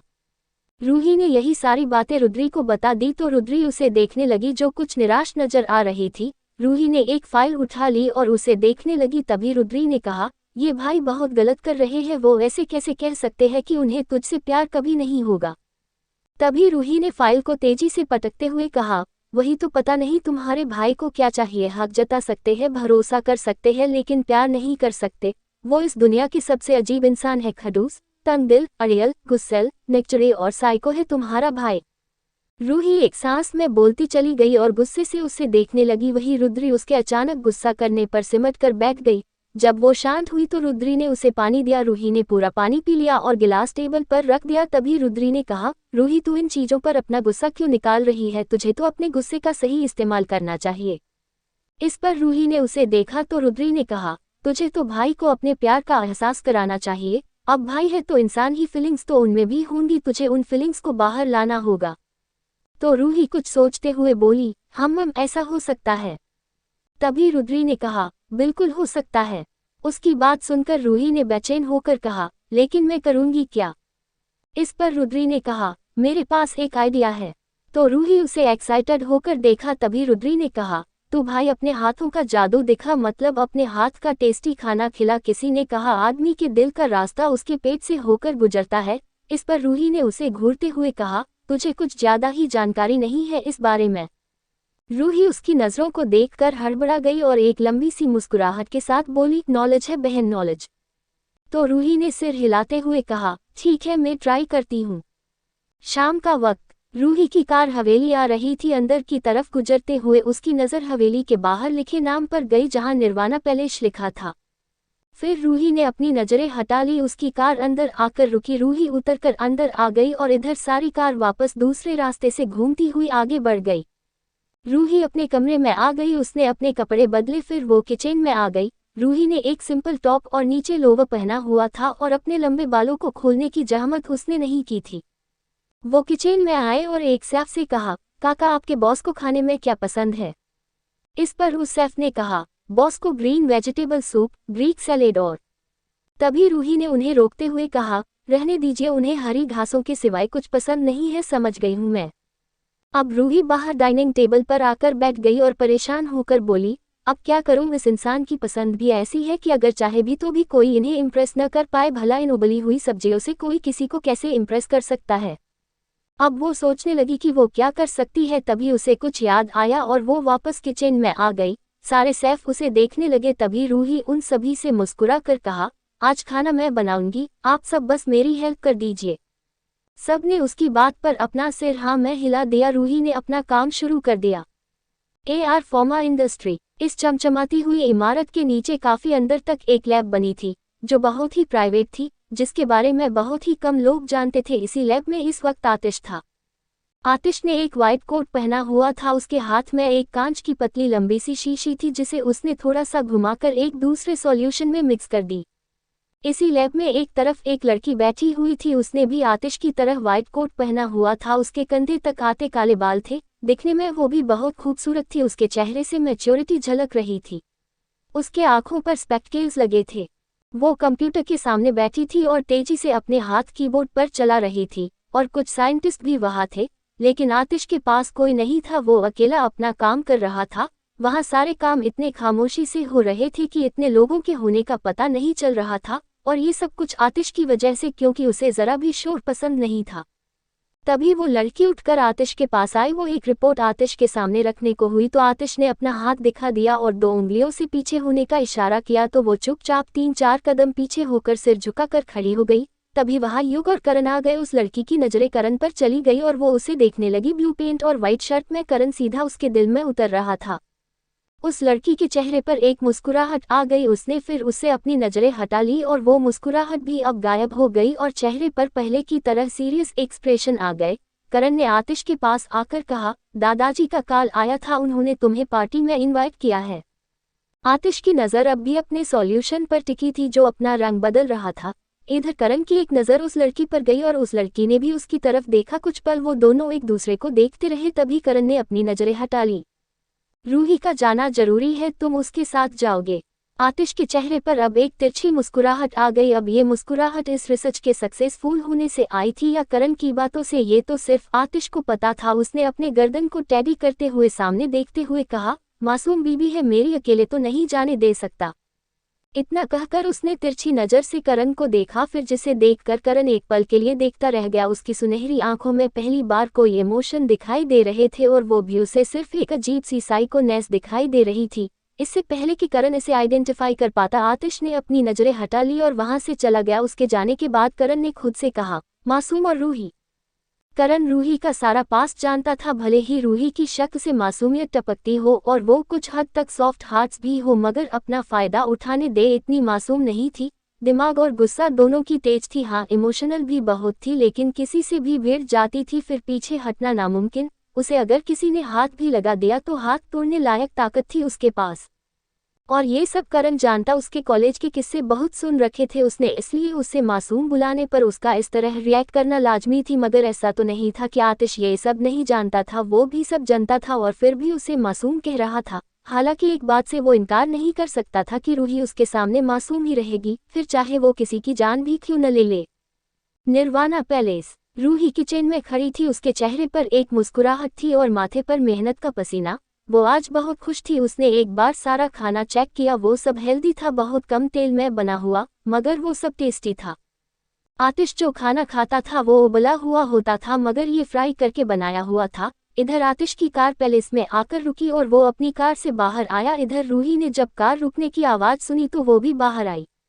इधर आतिश अपने हाथ पर कोट टांगे अंदर बढ़ रहा था, उसके बाल पीछे बंधे थे और उसके सीने पर शर्ट के 2 बटन खुले थे। चेहरे पर कोई एक्सप्रेशन नहीं थे, इतना काम करने के बावजूद चेहरे पर थकान की एक शिकन तक नहीं थी। उसकी चौड़ा सीना शर्ट से झलकता हुआ दिखाई दे रहा था और उसकी आइकॉनिक वॉक ऑफ कुछ अलग ही थी। उसका अंदाज सबसे जुदा था और उतना ही खतरनाक था। आतिश की नज़र रूही पर गई, एक सिंपल टी शर्ट लोवर में वो होठों पर एक मासूमियत भरी मुस्कुराहट के साथ उसे देख रही थी, उसके माथे पर पसीने की बूंदें थी। आतिश उसी हेजल आंखों में देख रहा था जो आज कुछ ज्यादा ही चमक रही थी। आतिश को आज बहुत कुछ अलग रहा था। रूही उसके पास आए और उसका कोट लेकर बोली, डिनर बन गया है, आप फ्रेश होकर आ जाए, फिर डिनर करते हैं। इस पर आतिश ने उसे देखते हुए हाँ में सिर हिला दिया और अपने कमरे की तरफ बढ़ गया। इधर रूही ने उसका कोट सोफे पर रखा, फिर वो डिनर टेबल पर लगाने के लिए चली गई। थोड़ी देर बाद आतिश अपनी शर्ट के स्लीव्स को ऊपर करते हुए नीचे आया। रूही उसकी कदमों की आहट से समझ गई कि आतिश ही था। वो आकर अपनी चेयर पर बैठ गया, तभी रूही ने उसकी प्लेट में अपना बनाया हुआ खाना रख दिया। आतिश ने पहले तो खाने को देखा, फिर रूही को देखा तो रूही ने जल्दी से कहा, हेल्दी है, बस उबला हुआ नहीं है आज के लिए, आप इतना तो खा सकते हैं प्लीज। इस पर आतिश ने कुछ नहीं कहा और वही खाने लगा। इधर रूही उसे देखने लगी, वो सोच रही थी कि आतिश कुछ तो कहेगा, लेकिन तभी आतिश ने उसका हाथ पकड़ा और उसे अपनी गोद में बैठा लिया। रूही ने उसे चौंक कर देखा, तभी आतिश ने उसकी कमर को कसकर पकड़ अपना खाना खाते हुए कहा, खड़े खड़े प्रॉब्लम होगी, अब आराम से देख सकती हो। इस पर रूही ने अपनी नजरें उससे चुरा ली और कहा, ऐसा कुछ नहीं है, मैं तो बस ऐसे ही। इधर आतिश उसकी कमर पर अपनी उंगली को बार बार टैप कर रहा था और उसके दूसरे हाथ में उसकी चम्मच थी जिससे वो खाना खा रहा था। रूही आतिश की बाहों में सिमटी हुई बैठी थी, उसके दोनों हाथ उसकी गोद में रखे हुए थे। रूही ने उससे कहा, छोड़िए, मुझे भी खाना खाना है। इस पर आतिश ने बिना कुछ कहे अपना चम्मच ही उसकी तरफ कर दी। रूही ने उसकी चम्मच की तरफ देखा, फिर आतिश की तरफ देखा, फिर उसने अपना मुंह खोल दिया और खा लिया। अब वो दोनों ऐसे ही खा रहे थे, लेकिन एक बात थी कि आतिश उसे ऐसे खिला रहा था जैसे किसी छोटे बच्चे को खिलाते हैं, बिल्कुल छोटे छोटे टुकड़े। अगर उस चम्मच में लिमिट से ज्यादा आ भी जाता तो उसे खुद ही कम कर देता था। शायद आतिश भूल गया था कि अब वो 3 साल की वो बच्ची नहीं थी जिसे उसने वीडियो कॉल पर देखा, अब वो 24 साल की लड़की थी। या फिर याद होते हुए भी उसे बच्ची समझना उसकी आदत में शुमार था और रूही का इस बात पर ध्यान नहीं था। वो तो बस आतिश के हाथों से खाने पर हैरान और खुश थी। वो अब एक छोटे छोटे पल को जी रही थी जो शायद उसकी जिंदगी में उसके आने से पहले नहीं थे। रूही ने अपना सिर आतिश के सीने पर रख दिया था और उसका पूरा ध्यान आतिश की तरफ शिफ्ट था, इसलिए इन चीजों पर उसका ध्यान कहाँ जाना था। थोड़ी देर बाद उन दोनों का ही खाना हो चुका था, तभी रूही उसकी गोद से उठने लगी तो आतिश ने उसे उठा लिया और कमरे की तरफ ले जाने लगा। इधर रूही ने उससे छोड़ने को नहीं कहा, लेकिन वो थोड़ी नर्वस जरूर थी। उसने आतिश से कहा, आपको खाना कैसा लगा? तो आतिश उसे बेड पर बैठाते हुए बोला, हम ठीक था। उसकी बात सुनकर रूही कुछ उदास होकर कहा, बस ठीक था। इस पर आतिश ने उसका चेहरा ऊपर किया और फिर उससे कहा, जो तुम करना चाहती हो वो कभी नहीं होगा और जो कभी होना नहीं है उसके पीछे भागना छोड़ दो। इतना कहकर उसने उसके होठों पर छोटी सी किस करके वहां से चला गया। इधर रूही हैरानी से उसे देखने लगी, उसके कहने का मतलब क्या था? क्या वो जानता था कि उसने ये सब क्यों किया या फिर उसे कुछ और समझ आया? रूही कंफ्यूज थी। खैर कुल मिलाकर उसका ये नुस्खा काम नहीं आया था। उसने रुद्री को मैसेज करके सब बता दिया। अब दोनों ढूंढने में लगी थी कि आगे क्या करे। रात के 12 बजे आतिश जब कमरे में आया तब तक रूही सो चुकी थी। आतिश ने बेड की तरफ आया ही था तभी उसके फोन पर किसी का मैसेज आया। उस मैसेज को देखते हुए आतिश खामोशी से अपने दांत पीसने लगा। उसके सुनहरी आंखें लाल आग जैसी चमकने लगी और वो आग उन लाखों चिताओं की थी जिन्हें वो खुद लगाने वाला था। उसके चेहरे के एक्सप्रेशन डार्क हो चुके थे। उसका हाथ लैंप पर का गया और कुछ ही देर में उसने लैंप को उठाकर जोर से दीवार पर मारा। वो बोर्ड भी उखड़ कि उसके साथ ही चला गया। आवाज इतनी तेज थी कि रूही चौंकते हुए नींद से उठ गई। उसकी सांसें तेज थी और आतिश को अचानक इतने गुस्से में देखकर और तेज हो चुकी थी। कमरे में अंधेरा था। भले ही वो आतिश का चेहरा न देख पा रही हो मगर वो गुस्से में था। ये उसे उस कम उजाले में भी नजर आ रहा था। इधर आतिश ने जब रूही को देखा तो अपने हाथों की मुट्ठी भींचते हुए खुद पर काबू किया। फिर अपनी पॉकेट से दवाई निकालकर उसे खा लिया और फिर रूही के पास आकर उसे अपनी बाहों में भरते हुए आराम से धीमी आवाज में बोला, शुश रिलैक्स। इधर रूही उसके सीने से लगी थोड़ी हैरान थी। उसे समझ में नहीं आया कि अचानक आतिश को हुआ क्या। वो इतने गुस्से में क्यों था। उसे कभी कभी आतिश बिल्कुल समझ में नहीं आता था क्योंकि किसी छोटी सी बात पर आतिश का गुस्सा किसी ज्वालामुखी की तरह फूटता था। उसने टूटे हुए लैंप की तरफ देखा जो चकनाचूर हो चुका था। ऐसे बीच रात में तेज आवाज से तो वो वाकई डर चुकी थी, लेकिन अब आतिश के आगोश में आते ही उसे महसूस हुआ कि सब कुछ ठीक था। इधर आतिश उसका सिर सहलाते हुए सामने देखा रहा था। उसकी सुनहरी आंखें अब सर्द थी और एक अजीब सी हैवानियत झलक रही थी जिसका शिकार बहुत लोग होने वाले थे। अगली सुबह निर्वाणा पैलेस। आतिश के कमरे में रूही बेड पर सो रही थी। वो अकेली ही थी। कल रात का टूटा हुआ लैंप अब बिल्कुल ठीक था और अपनी जगह पर रखा था। इधर रूही की धीरे धीरे आंख खुली। उसने कुछ पल बेड पर लेटे हुए 2-3 बार पलकें झपकाकर सामने देखा। एक प्यारी सी मुस्कुराहट उसके चेहरे पर आ गई। फिर उसकी नज़र लैंप पर गई तो वो हैरानी से उसे देखने लगी। वो उठकर बोली, क्या ये कल टूटा नहीं था? रूही उसके नज़दीक जाकर उसे देखने लगी जिस पर एक स्क्रैच तक नहीं आया था। रूही अब सोचने लगी कि जो कल हुआ था वो क्या सिर्फ एक सपना था। रूही ने खुद से कहा, सपना था या सच में हुआ था? फिर वो अपना सिर झटकते हुए बाथरूम की तरफ चली गई। क्या मैसेज होगा और क्यों आतिश को इतना गुस्सा आया था? बाय, कल मिलते हैं। वैसे एक बात शेयर करनी थी आप सबकी वजह से मुझे दिसंबर में राइटर ऑफ द मंथ में चुना गया है। उसमें मेरी ये नोवेल सेकंड नंबर है, सो इसके लिए आप सभी रीडर का थैंक यू। सो मधोशी, इंटेंस माहौल, किस। सुबह का वक्त। रूही सपना या सच के बीच उलझकर बाथरूम से बाहर आई। उसने एक लेवेंडर कलर का सूट पहना था। वो नीचे आ गई और सबसे पहले मंदिर गई थी। फिर वो बाहर आए। उसे आज न तो कॉलेज जाना था और न ही कंपनी, इसलिए उसे कोई जल्दबाजी नहीं थी। वो पैलेस के बाहर आ गई जहाँ स्टेबल बना हुआ था। उस तरफ एक बहुत बड़ा मैदान था और दूसरी तरफ स्टेबल बना हुआ था।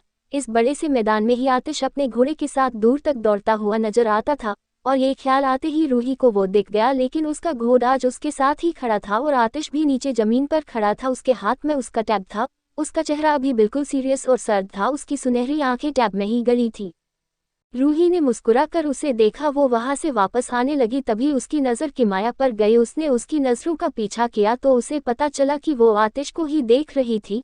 रूही की सारी मुस्कुराहट गायब हो गई। पता नहीं कैसी फीलिंग थी जो उसे इस वक्त आ रही थी। उसे अच्छा नहीं लगा। उसने आतिश को देखा जिसका शायद इस तरफ बिल्कुल ध्यान ही नहीं था।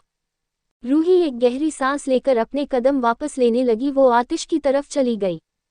इधर आतिश, जिसका सारा ध्यान उसके टैब पर था, अचानक उसने अपनी नजरें टैब से हटाकर सामने कर लिया। उसके कानों में किसी की पायलों की आवाज गूंजी, लेकिन उससे पहले उसने रूही की फ्रेग्रेंस महसूस कर ली थी जिससे वो ऑब्सेस्ड था। उसने अपना टैब बाउंसर को दिया, फिर वो खुद ही रूही की तरफ मुड़ गया। रूही अचानक उसे मुड़ता देख ठिठक गई। वो कुछ कदम पीछे होने लगी, लेकिन सिर्फ एक आध कदम ही पीछे हुई थी क्योंकि इससे ज्यादा आतिश ने होने नहीं दिया। उसने उसका हाथ पकड़ लिया और अपने करीब अपनी बाहों में खींच लिया। वही बाकी सारे बाउंसर उसे देखते ही वहां से कुछ दूर जाकर दूसरी तरफ मुंह करके खड़े हो गए। आतिश ने उससे कहा, तुम तो वापस जा रही थी? तो रूही ने उसे देखा और कहा, आपको पता था? इस पर आतिश ने उसके गाल से अपना गाल रब करते हुए कहा, जब से आई थी तब से पता था। आतिश की इस हरकत पर रूही ने अपना ने शर्म से अपनी पलकें झुका ली। उसने एक गहरी सांस लेकर कहा, मैं तो आपको डिनर नहीं मेरा मतलब ब्रेकफास्ट। हाँ, ब्रेकफास्ट के लिए बुलाने आई थी। टाइम हो रहा है ना आपको? आपको जाना भी तो होगा जहाँ भी आप जाते हैं। आखिर में, कहते हुए रूही ने तिरछी नज़र से किमाया को देखा जो अभी भी उन्हें ही देख रही थी, और ये देख रूही ने चीढ़कर अपने मन में कहा, हद है, कितनी बेशर्म है, किसी और के पति को देख रही है। तभी आतिश ने उसका चेहरा अपनी तरफ कर दिया। रूही ने उसे देखा तो आतिश ने सर्द और गहरी आवाज में कहा, नजरें यहाँ, हम। रूही उसके इस बदलते बिहेवियर से थोड़ी हैरान हो गई। वो एक पल में साइको जैसा बिहेव करने लगता था। तभी उसने आतिश की शर्ट को देखा जिसके 2 बटन खुले थे। उसके हाथ अपने आप ही उन बटन को लगाने के लिए आगे बढ़ गए। उसने उन्हें लगाते हुए कहा, बीमार पड़ जाएंगे, बटन बंद ही रखा करिए। इधर किमाया जो उन दोनों को देख रही थी वो रूही को देखकर बोली, बस आज रात की बात है, कल ये सारी चमक गायब हो जाएगी। भला कोई भी इंसान एक ऐसी लड़की को क्यों अपनाएगा जो पहले किसी और शख्स के साथ रात गुजार चुकी हो। तुम शायद भूल चुकी हो, लेकिन मैं नहीं भूली। जब जी क्लब में तुम नशे में किसी अनजान के पास चली गई थी, कभी सोचा नहीं था कि मैं ये बात किसी से कहूंगी, मगर मजबूर तो तुमने ही किया है।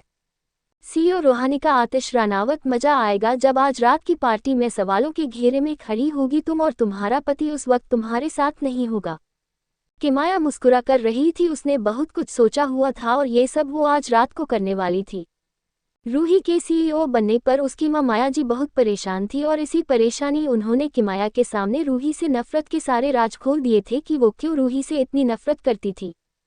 किमाया अपनी माँ से इस दुनिया में सबसे ज्यादा प्यार करती थी। अपनी माँ के लिए वो सही गलत सब भूल जाती थी, और अपनी माँ को इस हद तक परेशान देख किमाया को रूही पर गुस्सा आ रहा था।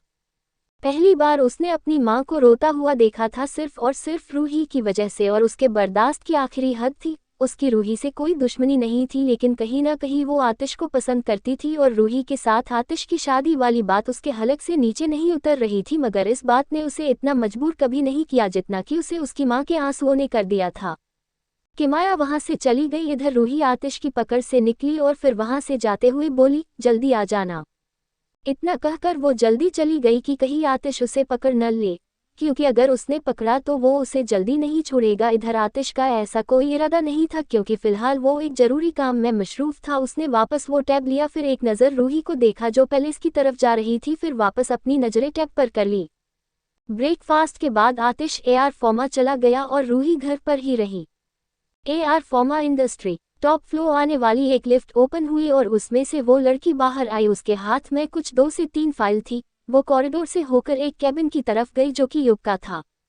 युग अपने लैपटॉप पर बिजी था। तभी वो लड़की उसके पास आकर बोली, युग, ये फाइल बॉस को देनी है, दे देना। इस पर युग ने उससे वो फाइल लेते हुए कहा, इस बार कोई गलती तो नहीं की है, कहीं फिर से बनानी पड़े।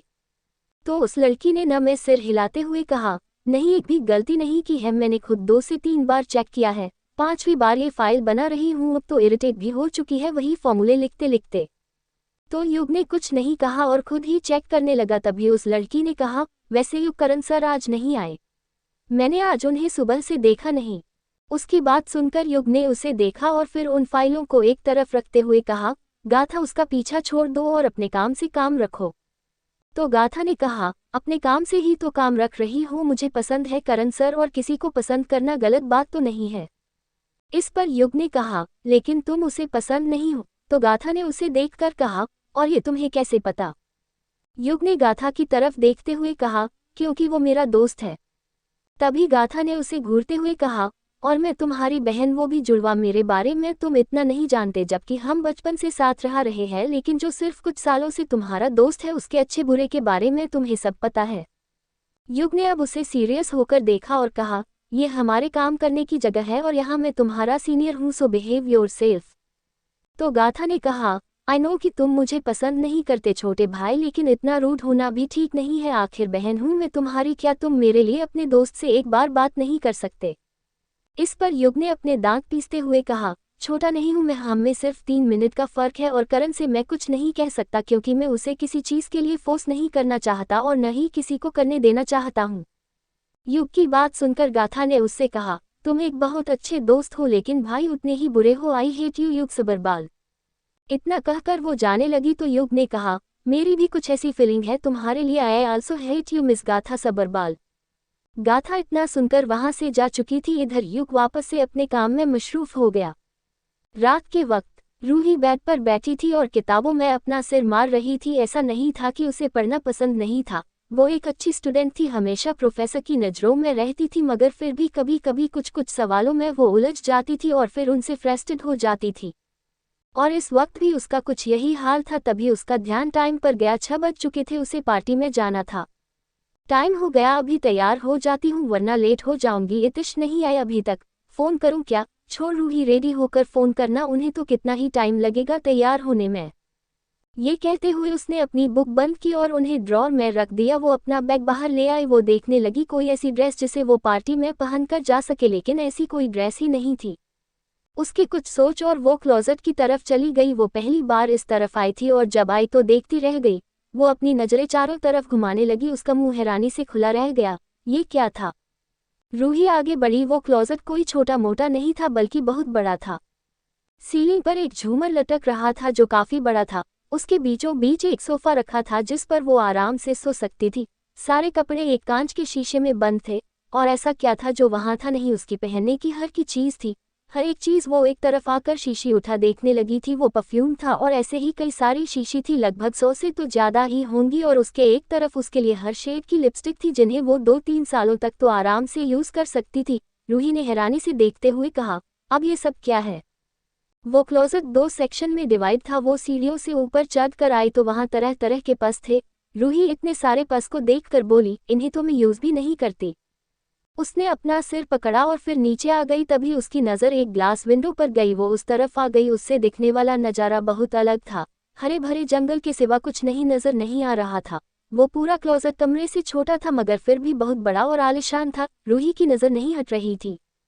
रूही ने एक गहरी सांस ली। उसे उम्मीद थी कि वो ऐसा कुछ देख सकती थी। वो अब वापस आए और चेक करने लगी कि क्या पहने, क्योंकि यहाँ उसके पास कई सारी चॉइस थी। उसने सोचा कोई सूट पहन लेगी और वो सूट की तरफ देखने लगी, मगर उसमें भी कंफ्यूज हो गई क्योंकि वहाँ एक ही कलर के कई अलग अलग डिज़ाइन के सूट थे। फिर उसे सूट छोड़ा और साड़ी पहनने का सोचा, लेकिन वहाँ भी वही हाल था कि क्या पहने। फिर बहुत सोचकर उसने एक रेड कलर की साड़ी निकाल ली और उसे लेकर क्लोजेट से बाहर आ गई। वो रेड कलर की साड़ी थी और रेड कलर रूही के ऊपर बड़ा ही खूबसूरत लगता था। वो कुछ देर बाद साड़ी पहनकर बाहर आए। उसे साड़ी पहनने में बड़ी देर लगी थी। वो आकर मिरर के पास खड़ी हो गई और तैयार होने लगी। 20-25 मिनट में वो पूरी रेडी हो चुकी थी। लाल रंग की साड़ी में उसने अपने बालों को खुला छोड़ा था। उसके हाथों में लाल रंग की कांच की चूड़ियां थी, मांग में सिंदूर और गले में आतिश की पहनाई चैन के सिवा कुछ नहीं था। उसके होठों पर रेड लिपस्टिक थी। रूही अंदाजा भी नहीं था कि वो किस हद तक खूबसूरत लग रही थी कि फरिश्तों का भी ईमान डोल जाए। ठीक इसी वक्त आतिश भी कमरे में आया। दरवाजे की आवाज़ से उसका ध्यान आतिश के ऊपर गया। उसने उससे कहा, इतिश अच्छा हुआ आप जल्दी आ गए, मैं आपको कॉल करने वाली थी। तभी आतिश की नज़र उस पर चली गई। रूही उसे ही देख रही थी। उसने आगे आकर उसका कोट ले लिया और वो एक कदम आगे बढ़ी ही थी कि तभी आतिश ने उसकी कमर में हाथ डालकर उसे अपने करीब खींच लिया। रूही की पीठ आतिश के मजबूत सीने से जा टकराए। एक पल के लिए तो रूही को लगा कि वो किसी पत्थर से जा टकराए हो। वो आतिश से कुछ कहती उससे पहले ही उसे आतिश के हाथ अपने पेट पर महसूस हुए। रूही की आवाज़ उसके गले में अटक गई। तभी आतिश ने उसके लंबे बालों को एक तरफ करते हुए उसके कंधे पर अपने होंठ रखते हुए उसके फ्रेग्रेंस को इनहेल करने लगा। तभी रूही ने कहा, इतिश। तभी आतिश ने उसकी पीठ पर अपनी नोज को टैप करते हुए कहा, हम ममम। तो रूही ने कसमसाते हुए लड़खड़ाती जुबान से कहा, हम पार्टी में लेट हो जाएंगे। इस पर आतिश ने उसके कंधे पर अपनी नाक को रब करते हुए कहा, ये तो इस कलर को पहनने से पहले सोचना चाहिए था। इस पर रूही की सांसें तेज हो गई। उसके चेहरे पर कंफ्यूजन वाले भाव आ गए। उसे उसकी बात बिल्कुल समझ नहीं आई थी। क्या उसे रेड कलर पसंद नहीं था या फिर कोई और बात थी? जो भी था उसके सिर के ऊपर से गया। वो इन मामलों में कुछ ज्यादा ही नासमझ थी।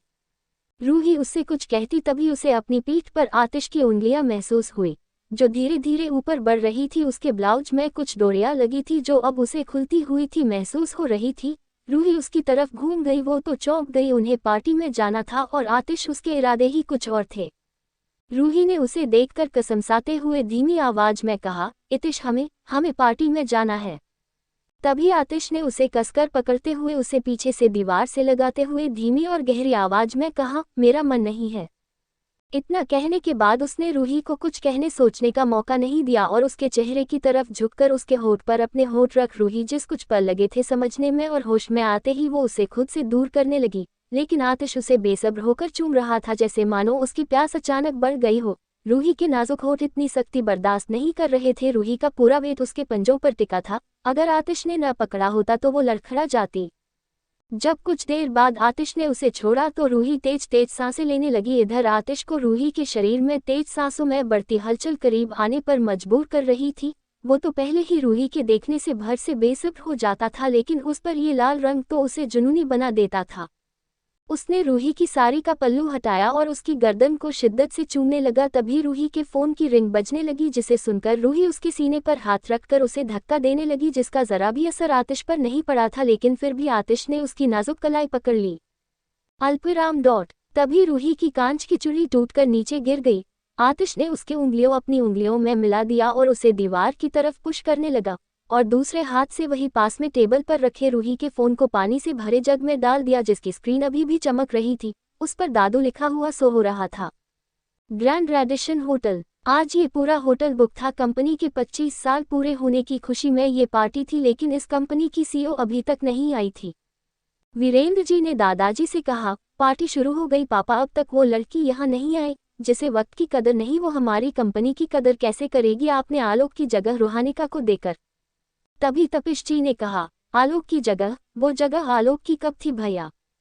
इस पर वीरेंद्र जी ने उन्हें देखा और कहा, तो और किसकी थी? आलोक कब से इस कंपनी में काम कर रहा है, वो सब कुछ जानता है, हमारे क्लाइंट्स के बारे में, इस कंपनी के अच्छे बुरे के बारे में। उसके अलावा किसे मिल सकती थी ये जगह? तो तपिश ने कहा, आतिश को। तो वीरेंद्र जी ने कुछ पल चुप रहकर कहा, हाँ लेकिन वो तो हमारे घर में रहना पसंद नहीं करता, तो सीईओ की पोजीशन क्यों लेता? तभी दादाजी ने कहा, इसलिए रूही को दी है, और जो आतिश का है वो रूही का है। और वैसे भी पार्टी अभी शुरू हुई है, खत्म नहीं हुई। वीरेंद्र जी ने सामने देखते हुए कहा, देखते हैं। निर्वाणा पैलेस। आतिश के कमरे का माहौल कुछ और ही था। रूही जो जाने के लिए तैयार हुई थी, अब वो कहीं से भी पार्टी में जाने के हालत में नहीं थी। उसकी साड़ी नीचे जमीन पर पड़ी थी, साथ ही उसका ब्लाउज भी वही पड़ा था और आतिश की शर्ट भी वहीं पर गिरी थी। और वही बैग पर आतिश ने रूही को पूरी तरह बेबस कर दिया था। वो उसकी शिद्दतों की बारिश में पूरी तरह भीग चुकी थी। रूही की मिन्नतें सिसकियों में बदल चुकी थी। आतिश के होठ रूही के गले पर थे तो वही रूही की आंखें बंद थी। वो तेज सांसें ले रही थी। उसका हाथ आतिश के हाथ में इंटविट था, जिसे उसने कसकर पकड़ा हुआ था। रूही के माथे पर पसीने की बूंदें चमक रही थी। आतिश ने लाइट पहले ही बंद कर दी। अब वहां सिर्फ बालकनी से आती चांद की तेज चमक थी, जो बैग पर पड़ रही थी और जिसमें रूही के माथे पर चमकती पसीने की बूंदें साफ नजर आ रही थी। उसके पैर आतिश से छूटने को मचल रहे थे, मगर मजाल की थी आतिश ने उसे एक मौका भी दिया हो। रूही का दूसरा हाथ जो फ्री था, उससे उसने आतिश के सीने पर हाथ रखकर उसे खुद से दूर किया और धीमी मदहोश आवाज में कहा, इतिश। तभी आतिश ने उसके गले के पास अपने दांत गड़ा दिए। रूही की सिसकते हुए उसके हाथों पर अपनी पकड़ मजबूत कर दी। आतिश ने अब दोबारा लाल सुझे हुए होठों पर अपने होठ रख दिए और उसे बेबस करता चला गया। अभी कुछ 8 बजे रहे थे और दोनों एक एक दूसरे में गुम थे। रूही की कुर्बत से लिपटी खुशबू ने आतिश को दूर नहीं जाने दिया और फिर रूही को आतिश ने नहीं जाने दिया।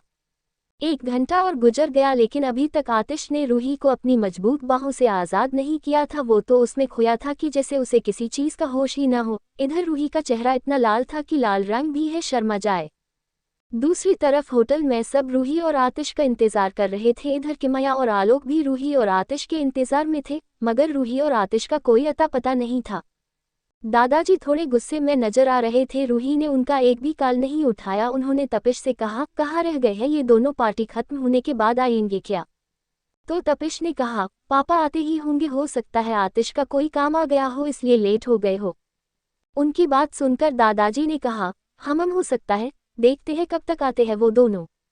वो सिर्फ इंतजार कर सकते थे। उनकी नजरें बार बार एंट्रेंस की तरफ जा रही थी। थोड़ी देर बाद वो किसी के साथ बातें करने लगे। तभी पार्टी में अचानक से खामोशी भरा माहौल हो गया। सबकी नज़र एक तरफ घूम गई, जहां हाल में कई सारे बाउंसर के बीच आतिश और रूही आ रहे थे। वहां बहुत सारे बड़े बड़े बिजनेसमैन और पॉलिटिशियन आए हुए थे, क्योंकि रानावत ऑफ ग्रुप्स कोई छोटी मोटी कंपनी नहीं थी। वो इंडिया की बड़ी बड़ी कंपनी में शुमार थी, जो गवर्नमेंट की अच्छी खासी इकोनॉमी को संभालती थी। इसलिए इस पार्टी में मौजूद कोई भी शख्स नॉर्मल नहीं था, हर कोई पावरफुल था। लेकिन सब सिर्फ एक शख्स के आने पर खामोश हो चुके थे, वो जो अभी अभी आया था। आतिश ने एक ब्लैक कलर का सॉलिड टैक्सीडो सूट पहना हुआ था। उसके बाल एक रबर में बंधे थे और जेल से सेट थे। उसका एक हाथ पेंट की पॉकेट में था, जिसमें एक चमचमाती घड़ी पहनी हुई थी और उसके ब्लैक शाइन करते भी शूज थे। उसके चेहरे के एक्सप्रेशन बेहद सर्द और सटीक थे। और मही ने एक ब्लू गाउन पहना हुआ था जिसमें गले तरफ लगे डायमंड चमक रहे थे। उसके बाल खुले थे और कंधे पर फैले हुए थे, होठों पर हल्की सी मुस्कुराहट थी। उसने बड़ी मुश्किल से साड़ी पहनी थी जिसे वो दोबारा नहीं पहन सकती थी। रूही का चेहरा अभी भी काफी हद तक लाल था, उसकी कमर पर अब भी आतिश का हाथ था। रूही ने आतिश से कहा, अब मुझे छोड़िए। तभी आतिश ने उसकी कमर पर अपनी पकड़ मजबूत करते हुए कहा, कभी नहीं। उन दोनों को देखकर दादाजी ने गहरी सांस ली। आतिश इस पार्टी के एक साइड सोफे पर आकर बैठा था और वहीं उसके पास रूही भी बैठी थी। इधर रुद्री, अनंत और मिहिर उसे देख रहे थे। आतिश के होते हुए वो रूही के पास नहीं जा सकते थे। अविनाश और सुहानी भी उन दोनों को देखकर मुस्कुरा दिए।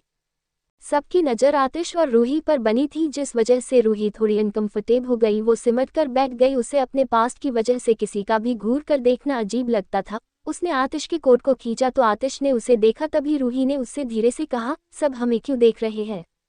उसके इतना कहते ही आतिश ने सुनहरी जलती निगाहें सबकी तरफ घुमाई तो सबने अपनी नजरें हटा ली। उसका हथियार था उसकी दहशत, जो उसकी आंखों में बसी थी, जो लोगों को साफ नजर आती थी। वो देखता ही ऐसे था कि सामने वालों को लगता था जैसे कोई सिर्फ आंखों से ही उसकी जान निकाल रहा हो। सबकी नजरें हटते ही उसने रूही के बालों को पीछे करते हुए कहा, अब कोई नहीं देख रहा है? तो रूही ने अपनी नजरें उठाए। वाकई अब कोई उसे नहीं देख रहा था। Thank you so much. आज के कमेंट का इंतजार रहेगा। क्या तुम्हें मुझ पर तरस नहीं आता हमम? सुबह का वक्त।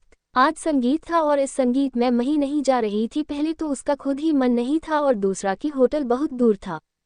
संगीत घर पर नहीं था, वो बाहर होने वाला जिसकी सारी प्रिपरेशन चल रही थी। मृत्युंजय अपने स्टडी रूम में था और मही नीचे थी। वो उन सभी के कॉस्ट्यूम देख रही थी। उसके हाथ में एक किताब थी जिसमें कुछ डिजाइन थी और ऋषि पूरे घर में इधर से उधर घूम रहा था। ऋतुजा भी सबके साथ बैठा हुआ था। इधर अर्पिता किचन में थी और उसके साथ निर्मल जी और संध्या जी थी। आज संगीत था और फिर कल शादी। धीरे धीरे शाम का वक्त भी बीत चुका था। अब सब जाने के लिए रेडी होने चले गए और थोड़ी देर बाद सभी संगीत के लिए चले गए। मही और मृत्युंजय नहीं गए थे। मृत्युंजय से तो मही ने कहा था कि वो चला जाए, मगर फिर भी वो गया नहीं। इधर मही अपने कमरे में थी। वो सोफे पर बैठी अपने फोन को स्क्रॉल कर रही थी और मृत्युंजय बालकनी में किसी से बात कर रहा था। उसकी नज़र एक चीज पर गई, वो उसे देखने लगी। वो क्रेडल था। मही को तो सब काफी पसंद आए वो और डिजाइन देखने लगी। तभी उधर मृत्युंजय आ गया। वो मही को फोन में इतनी शिद्दत से देखता देख उसके पास आकर बैठा। तभी मही ने उससे कहा, शिव हम मॉल चले? इस पर मृत्युंजय ने कहा, अभी? तो मही ने कहा, हाँ अभी चले।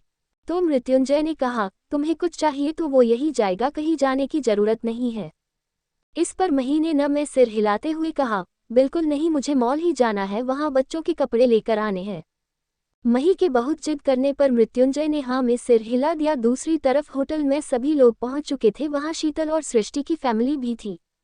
सृष्टि ने एक ब्लू कलर का गाउन पहना था तो वही शीतल ने पिंक कलर का। अभिषेक ने भी पिंक कलर का टैक्सीडो पहना हुआ था और अक्षय ने ब्लू कलर का टैक्सीडो पहना हुआ था। अभिषेक की नज़र जहां शीतल से नहीं हट रही थी तो वही अक्षय की नज़रें सृष्टि पर जाकर जम चुकी थी। लेकिन सृष्टि नेहुल को अक्षय के पास देख थोड़ी उदास हो गई थी। इधर मही मृत्युंजय के साथ मॉल आई थी। ये मॉल मृत्युंजय का ही था। वो इस मॉल के एक ग्राउंड फ्लोर पर आया था जहां सिर्फ उसके गार्ड्स के सिवाय कोई नहीं था। वहां एक बड़ा सा हॉल था जो कई सेक्शन में डिवाइड था और वहां बच्चों के मतलब की सारी चीजें थी, फिर चाहे वो कपड़े हो, टॉयज हो या और कोई चीज, सब कुछ था। और ये मृत्युंजय के कहने पर ही किया गया था क्योंकि बच्चे का सारा सामान सेकंड फ्लोर पर था और मही प्रेग्नेंट थी, इसलिए मृत्युंजय नहीं चाहता था कि उसे कोई परेशानी हो। इसलिए उसके यहाँ आने से पहले सारा बच्चों का सामान नीचे ही शिफ्ट कर दिया था। यहाँ कोई और था भी नहीं सिवाय मही, मृत्युंजय और उसके गार्ड्स के। मही ने वहाँ बच्चों के सामान देखे तो उसकी आंखों में चमक आ गई। वो आगे बढ़ी तो मृत्युंजय ने उसे रोकते हुए कहा, कहीं जाने की जरूरत नहीं है, मैं तुम्हारी जिद पर तुम्हें यहाँ लेकर आया हूँ, लेकिन तुम इधर उधर नहीं घूमोगी। इस पर मही ने उसे देखा और कहा, अगर मैं देखूंगी नहीं तो सामान कैसे लूंगी? तो मृत्युंजय ने उसे एक टेबल पर रखी बुक की तरफ इशारा करते हुए कहा, इसमें वो सारी चीजें हैं जो यहाँ है और अगर नहीं हुई तो आ जाएंगी हम। तो मही थक हार कर वही सोफे पर बैठ गई और बुक को देखने लगी। मृत्युंजय उसके पास आकर बैठ गया और अपने फोन में देखने लगा। दूसरी तरफ अभिषेक, शीतल और अक्षय और सृष्टि एक साथ बैठे हुए थे। अक्षय ने सृष्टि से कहा, क्या हुआ सृष्टि, तुम कुछ सोच रही हो? इस पर सृष्टि ने कहा, नहीं तो मैं कुछ नहीं सोच रही हूँ। तो अक्षय ने उसका हाथ पकड़कर कहा, कोई बात है, अगर तुम चाहो तो मुझको बता सकती हो। इस पर सृष्टि ने मुस्कुराकर कहा, ऐसी कोई बात नहीं है अक्षय। तो अक्षय भी मुस्कुरा दिया। फिर वो दोनों सामने देखने लगे जहां आदि, शुभ और अन्नी की परफॉर्मेंस चल रही थी। तीनों की ही जोड़ी लाजवाब थी और उनका डांस तो देखने लायक था। जब उनका डांस खत्म हुआ तो वहां सभी ने तालियां बजाना शुरू कर दिया। तभी ऋषि की भी एक परफॉर्मेंस हुई। इतनी क्यूट परफॉर्मेंस के तो सब दीवाने हो गए थे। ऋषि का डांस भी कमाल था। अर्पिता ने हैरानी से उसे देखते हुए ऋतुजा से कहा, ये इसने कब सीखा? तो ऋतुजा ने कहा, ये सब आदि और शुभ का किया धरा है, उन लोगों ने उसे सबकी नजरों से बचकर ट्रेनिंग दी थी। ऋतुजा की बात सुनकर अर्पिता ने कहा, ओह, इसलिए वो दोनों मुझसे कह रहे थे कि मेरे लिए एक सरप्राइज है। वैसे कुछ भी कहो, मेरा बेटा लग बहुत हैंडसम रहा है। तो ऋतुजा ने उसे अपनी एक आईब्रो उठाकर देखते हुए कहा, हमारा बेटा? इस पर अर्पिता ने कहा, हाँ हाँ, हमारा बेटा। मॉल में मही ने अब तक बच्चों के लिए बहुत कुछ पसंद किया था, कुछ टॉयज और कुछ कपड़े। और सब पसंद करने के बाद वो मॉल से वापस कार के पास आ गए। कुछ ही देर में उनकी कार सड़कों पर दौड़ने लगी। कुछ दूर आगे जाते ही मही ने मृत्युंजय से कहा, शिव कर रोकिए। तो मृत्युंजय ने कार रोककर कहा, क्या हुआ? इस पर मही ने कहा, जो था वो पीछे छूट गया, कार पीछे लीजिए ना। तो मृत्युंजय ने कार पीछे ले ली। फिर उसने सामने देखा जहां जहां एक रेस्टोरेंट था। फिर उसने मही की तरफ देखा जिसका रेस्टोरेंट जाने का पूरा पूरा इरादा था। मृत्युंजय ने कार स्टार्ट करते हुए कहा, बिल्कुल नहीं। तो मही ने जल्दी से उसका स्टीयरिंग पकड़ते हुए कहा, मुझे जाना है, मुझे नूडल्स खाने हैं। मृत्युंजय उसे जितना इन चीजों से दूर रखने की कोशिश करता, मही का मन उतना ही इन चीजों को खाने का करता था। हालांकि मही खाती कम ही थी क्योंकि मृत्युंजय खाने नहीं देता था। फिर चाहे वो कितनी भी जिद क्यों न करे, लेकिन जब रोने पर आती तो मृत्युंजय को न चाह कर भी मानना पड़ता था। लेकिन आज नहीं। मृत्युंजय ने उसका हाथ पकड़कर कार आगे बढ़ा दी। इधर मही उसे रोकती रह गई, लेकिन मृत्युंजय ने कार सीधा कैसल जाकर रोकी थी। मही ने गुस्से से डोर खोला और तेज से पटकते हुए डोर को बंद कर दिया। फिर अंदर चली गई। इधर मृत्युंजय सिर हिलाते हुए कार से बाहर आया। अब तक मही सीढ़ियों पर आ चुकी थी। मृत्युंजय ने सीढ़ियों पर उसका हाथ पकड़ लिया तो मही ने छुड़ा लिया। तभी मृत्युंजय ने उसे अपनी बाहों में उठा लिया। मही ने कुछ नहीं कहा, बस अपना मुंह मोड़ लिया। मृत्युंजय उसे कमरे में लेकर आया और बेड पर बैठाते हुए उसके सिर पर किस करते हुए कहा, वो सब हेल्दी नहीं होता हमम। मही ने कुछ नहीं कहा, वो चुपचाप बैठी रही और मृत्युंजय ने भी कुछ नहीं कहा। वो भी अपना लैपटॉप लेकर सोफे पर बैठ गया। मही ने अब उसे हैरानी से देखा। उसके मुताबिक अब तक तो मृत्युंजय को उसकी बात मान लेनी चाहिए थी, लेकिन वो तो खुद आराम से बैठा था। क्या अब उसे उसकी बातों से फर्क नहीं पड़ता? हाँ, नहीं पड़ता। तभी तो उसकी इतनी छोटी सी बात नहीं मानी और तभी उसे उसके गुस्से में होने से फर्क नहीं पड़ रहा। कहीं वो अब उससे प्यार कम न करने लगा हो। ऐसे अजीब से ख्याल मही के जहन में आकर बस चुके थे। वो पहले ही ओवरथिंकर थी और इस वक्त उसके सारे इमोशन के साथ उसकी ओवरथिंकिंग भी पीक पर थी। मही ने मृत्युंजय को घूर कर देखा। उसका वाकई बहुत मन था नूडल्स जैसी कुछ चटपटी तीखी खट्टी चीजें खाने का। मही के पैर मचल रहे थे ये जानने के लिए कि मृत्युंजय को कोई फर्क क्यों नहीं पड़ रहा है। मृत्युंजय को तो अंदाजा भी नहीं था कि मही ने उसकी इस एक न का मतलब कितना गलत निकाला था। मृत्युंजय जानता था कि मही उसकी तरफ देख रही थी, लेकिन उसने एक नज़र भी नहीं उसे नहीं देखा। वो मही को मौका ही नहीं देना चाहता था। उसकी क्रेविंग एक तरफ थी मगर हेल्थ एक तरफ। वैसे तो मृत्युंजय उसे कभी किसी चीज के लिए न नहीं करता था, लेकिन कुछ चीजों के वो सख्त खिलाफ था।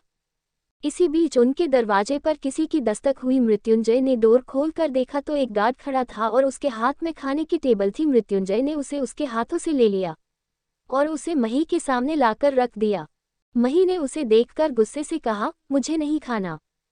उसने एक नज़र खोलकर भी नहीं देखा कि उसमें क्या था। वो उठने लगी तो मृत्युंजय ने उसे अपनी सख्त नज़रों से देखा और कहा, बस बहुत हो गया बीबी। उसकी सख्त भरी आवाज़ सुनकर मही ने उसे नम आंखों से देखा। हालांकि ये नमी बहुत पहले से थी, लेकिन अब वो बाहर आने लगी थी। मृत्युंजय की इस जरा सी सख्ती पर मही के सारे ख्यालों पर जैसे स्टैंप लगा दिया हो।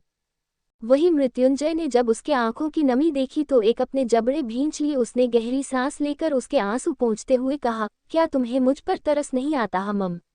मैंने तुम्हें कितनी बार मना किया है कि बेवजह इन आंसुओं को मत बहाया करो। तो मही ने उसे देखा, नाराजगी से देखा। उसी की वजह से तो वो आंसू बहा रही थी। शिकायत तो उसे करनी चाहिए, लेकिन देखो शिकायत कर कौन रहा था भला? उसे क्या शौक था आंसू बहाने का? ऐसे ही कुछ ख्याल मही के मन में चल रहे थे। इधर मृत्युंजय उसकी उन मासूम सी निगाहों को देख रहा था जो उसे गुनहगार की नजरों से देख रही थी, और वो ऐसे क्यों देख रही थी उसे ये भी पता था। मृत्युंजय ने उसका चेहरा सामने करते हुए टेबल पर ढक रखी सारी डिश की प्लेट उठा दी। खाने को देखकर मही की आंखें बड़ी हो गई, क्योंकि सामने खाने के साथ एक प्लेट में उसके लिए नूडल्स भी रखे थे। मही ने अब मृत्युंजय को चोर भरी निगाहों से देखा। तभी मृत्युंजय ने उसे बैठाते हुए कहा, अब खाओ। कहा वो उसे गुनहगार समझ रही थी, और कहा अब वो खुद उसकी गुनहगार बन चुकी थी। उसे तो कभी कभी अपनी सोच पर गुस्सा आता था कि आखिर वो इतना सब सोच क्यों लेती है, क्योंकि एक वक्त पर फिर उसे पछताना पड़ता था। मृत्युंजय ने उसके पास बैठकर उसकी नूडल्स वाले प्लेट उठा ली। तभी मही ने कहा, जब आपको ये खिलाने ही थे तो पहले मना क्यों किया? इस पर मृत्युंजय ने कहा, क्योंकि वो बाहर के थे और ये घर के बने हैं। तो मही ने कहा, मगर मुझे तो बताना चाहिए था, मैं तो बेकार में इतना सब सोच रही थी, मुझे तो लगा। तभी मृत्युंजय ने कहा कि मैं बहुत बुरा हूं और अब तुमसे प्यार नहीं करता। इस पर मही चुप हो गई। फिर उसने उसे रूठी हुई नजरों से देखते हुए कहा, आप मेरा मजाक बना रहे हैं, गलती आपकी है, आपने मुझे मौका दिया ये सोचने का। इस पर मृत्युंजय ने सिर हिलाते हुए कहा, ठीक है अब इसे खाओ। इतना कहकर वो उसे खिलाने लगा। ये वही मृत्युंजय मीरानी था जो हमेशा अपने घमंड के चूर में रहा करता था, और घमंड इस बात का कि वो कभी गलत नहीं हो सकता, और वो होता भी नहीं था, लेकिन अगर कभी हो तो उसे भी सही साबित करने का दम रखता था। मगर अब तो यहाँ बिना किसी गलती के भी अपनी गलती मानने का जरा भी गुरेज नहीं था। मोहब्बत किसी को किस कदर बदल देती थी ये बात मृत्युंजय साबित कर चुका था। मही ने मृत्युंजय के अंदर एक ऐसा शख्स ढूंढ कर निकाला था जो उसमें कभी था ही नहीं। जिन फीलिंग से वो हमेशा से महरूम था वो मही की वजह से पनपने लगी थी, और इस बात का अंदाजा मृत्युंजय को तो था मगर मही को नहीं था। मृत्युंजय ने सारे नूडल्स उसे खिला दिए, फिर बाकी का खाना भी मही ने खाया। थोड़ी देर बाद मही सो चुकी थी और मृत्युंजय वही बैठकर अपना लैपटॉप चला रहा था। वो आज ओसीएफ नहीं गया थे, घर से ही सारा काम कर रहा था।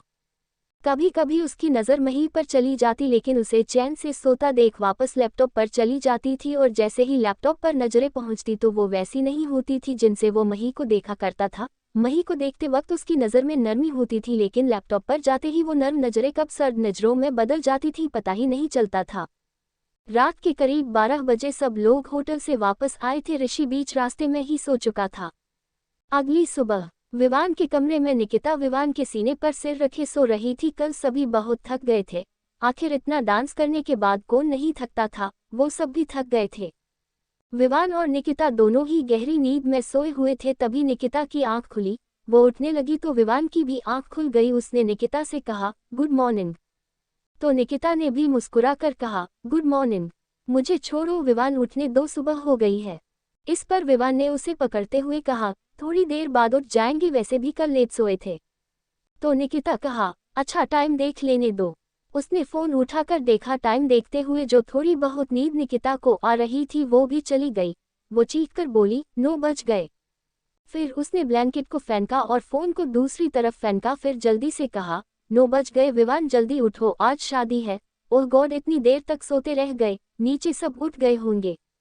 ये कहते हुए उसकी नज़र विवान पर गई जिसकी आंखें अभी भी बंद थी। तो निकिता ने गुस्से से उसे हिलाते हुए कहा, विवान। तभी एक धड़ाम की आवाज़ आई। विवान चीखा, निक्की क्या कर रही हो यार, ऐसे कौन जगाता है? तो निकिता उसके पास आकर उसे उठाते हुए बोली, आई एम सॉरी विवान, मुझे नहीं पता था कि तुम नीचे गिर जाओगे, उठो। उसने विवान को उठाकर बेड पर बैठाया और कहा, सॉरी विवान, एक तो तुम भी उठ नहीं रहे थे इसलिए मुझे ये सब करना पड़ा। विवान ने निकिता को घूर कर देखा। तभी निकिता ने कहा, अच्छा बाद में घूर लेना, अभी मैं फ्रेश होने जा रही हूँ, फिर नीचे भी जाना है। निकिता बाथरूम में चली गई और विवान उसे जाता देखता रहा।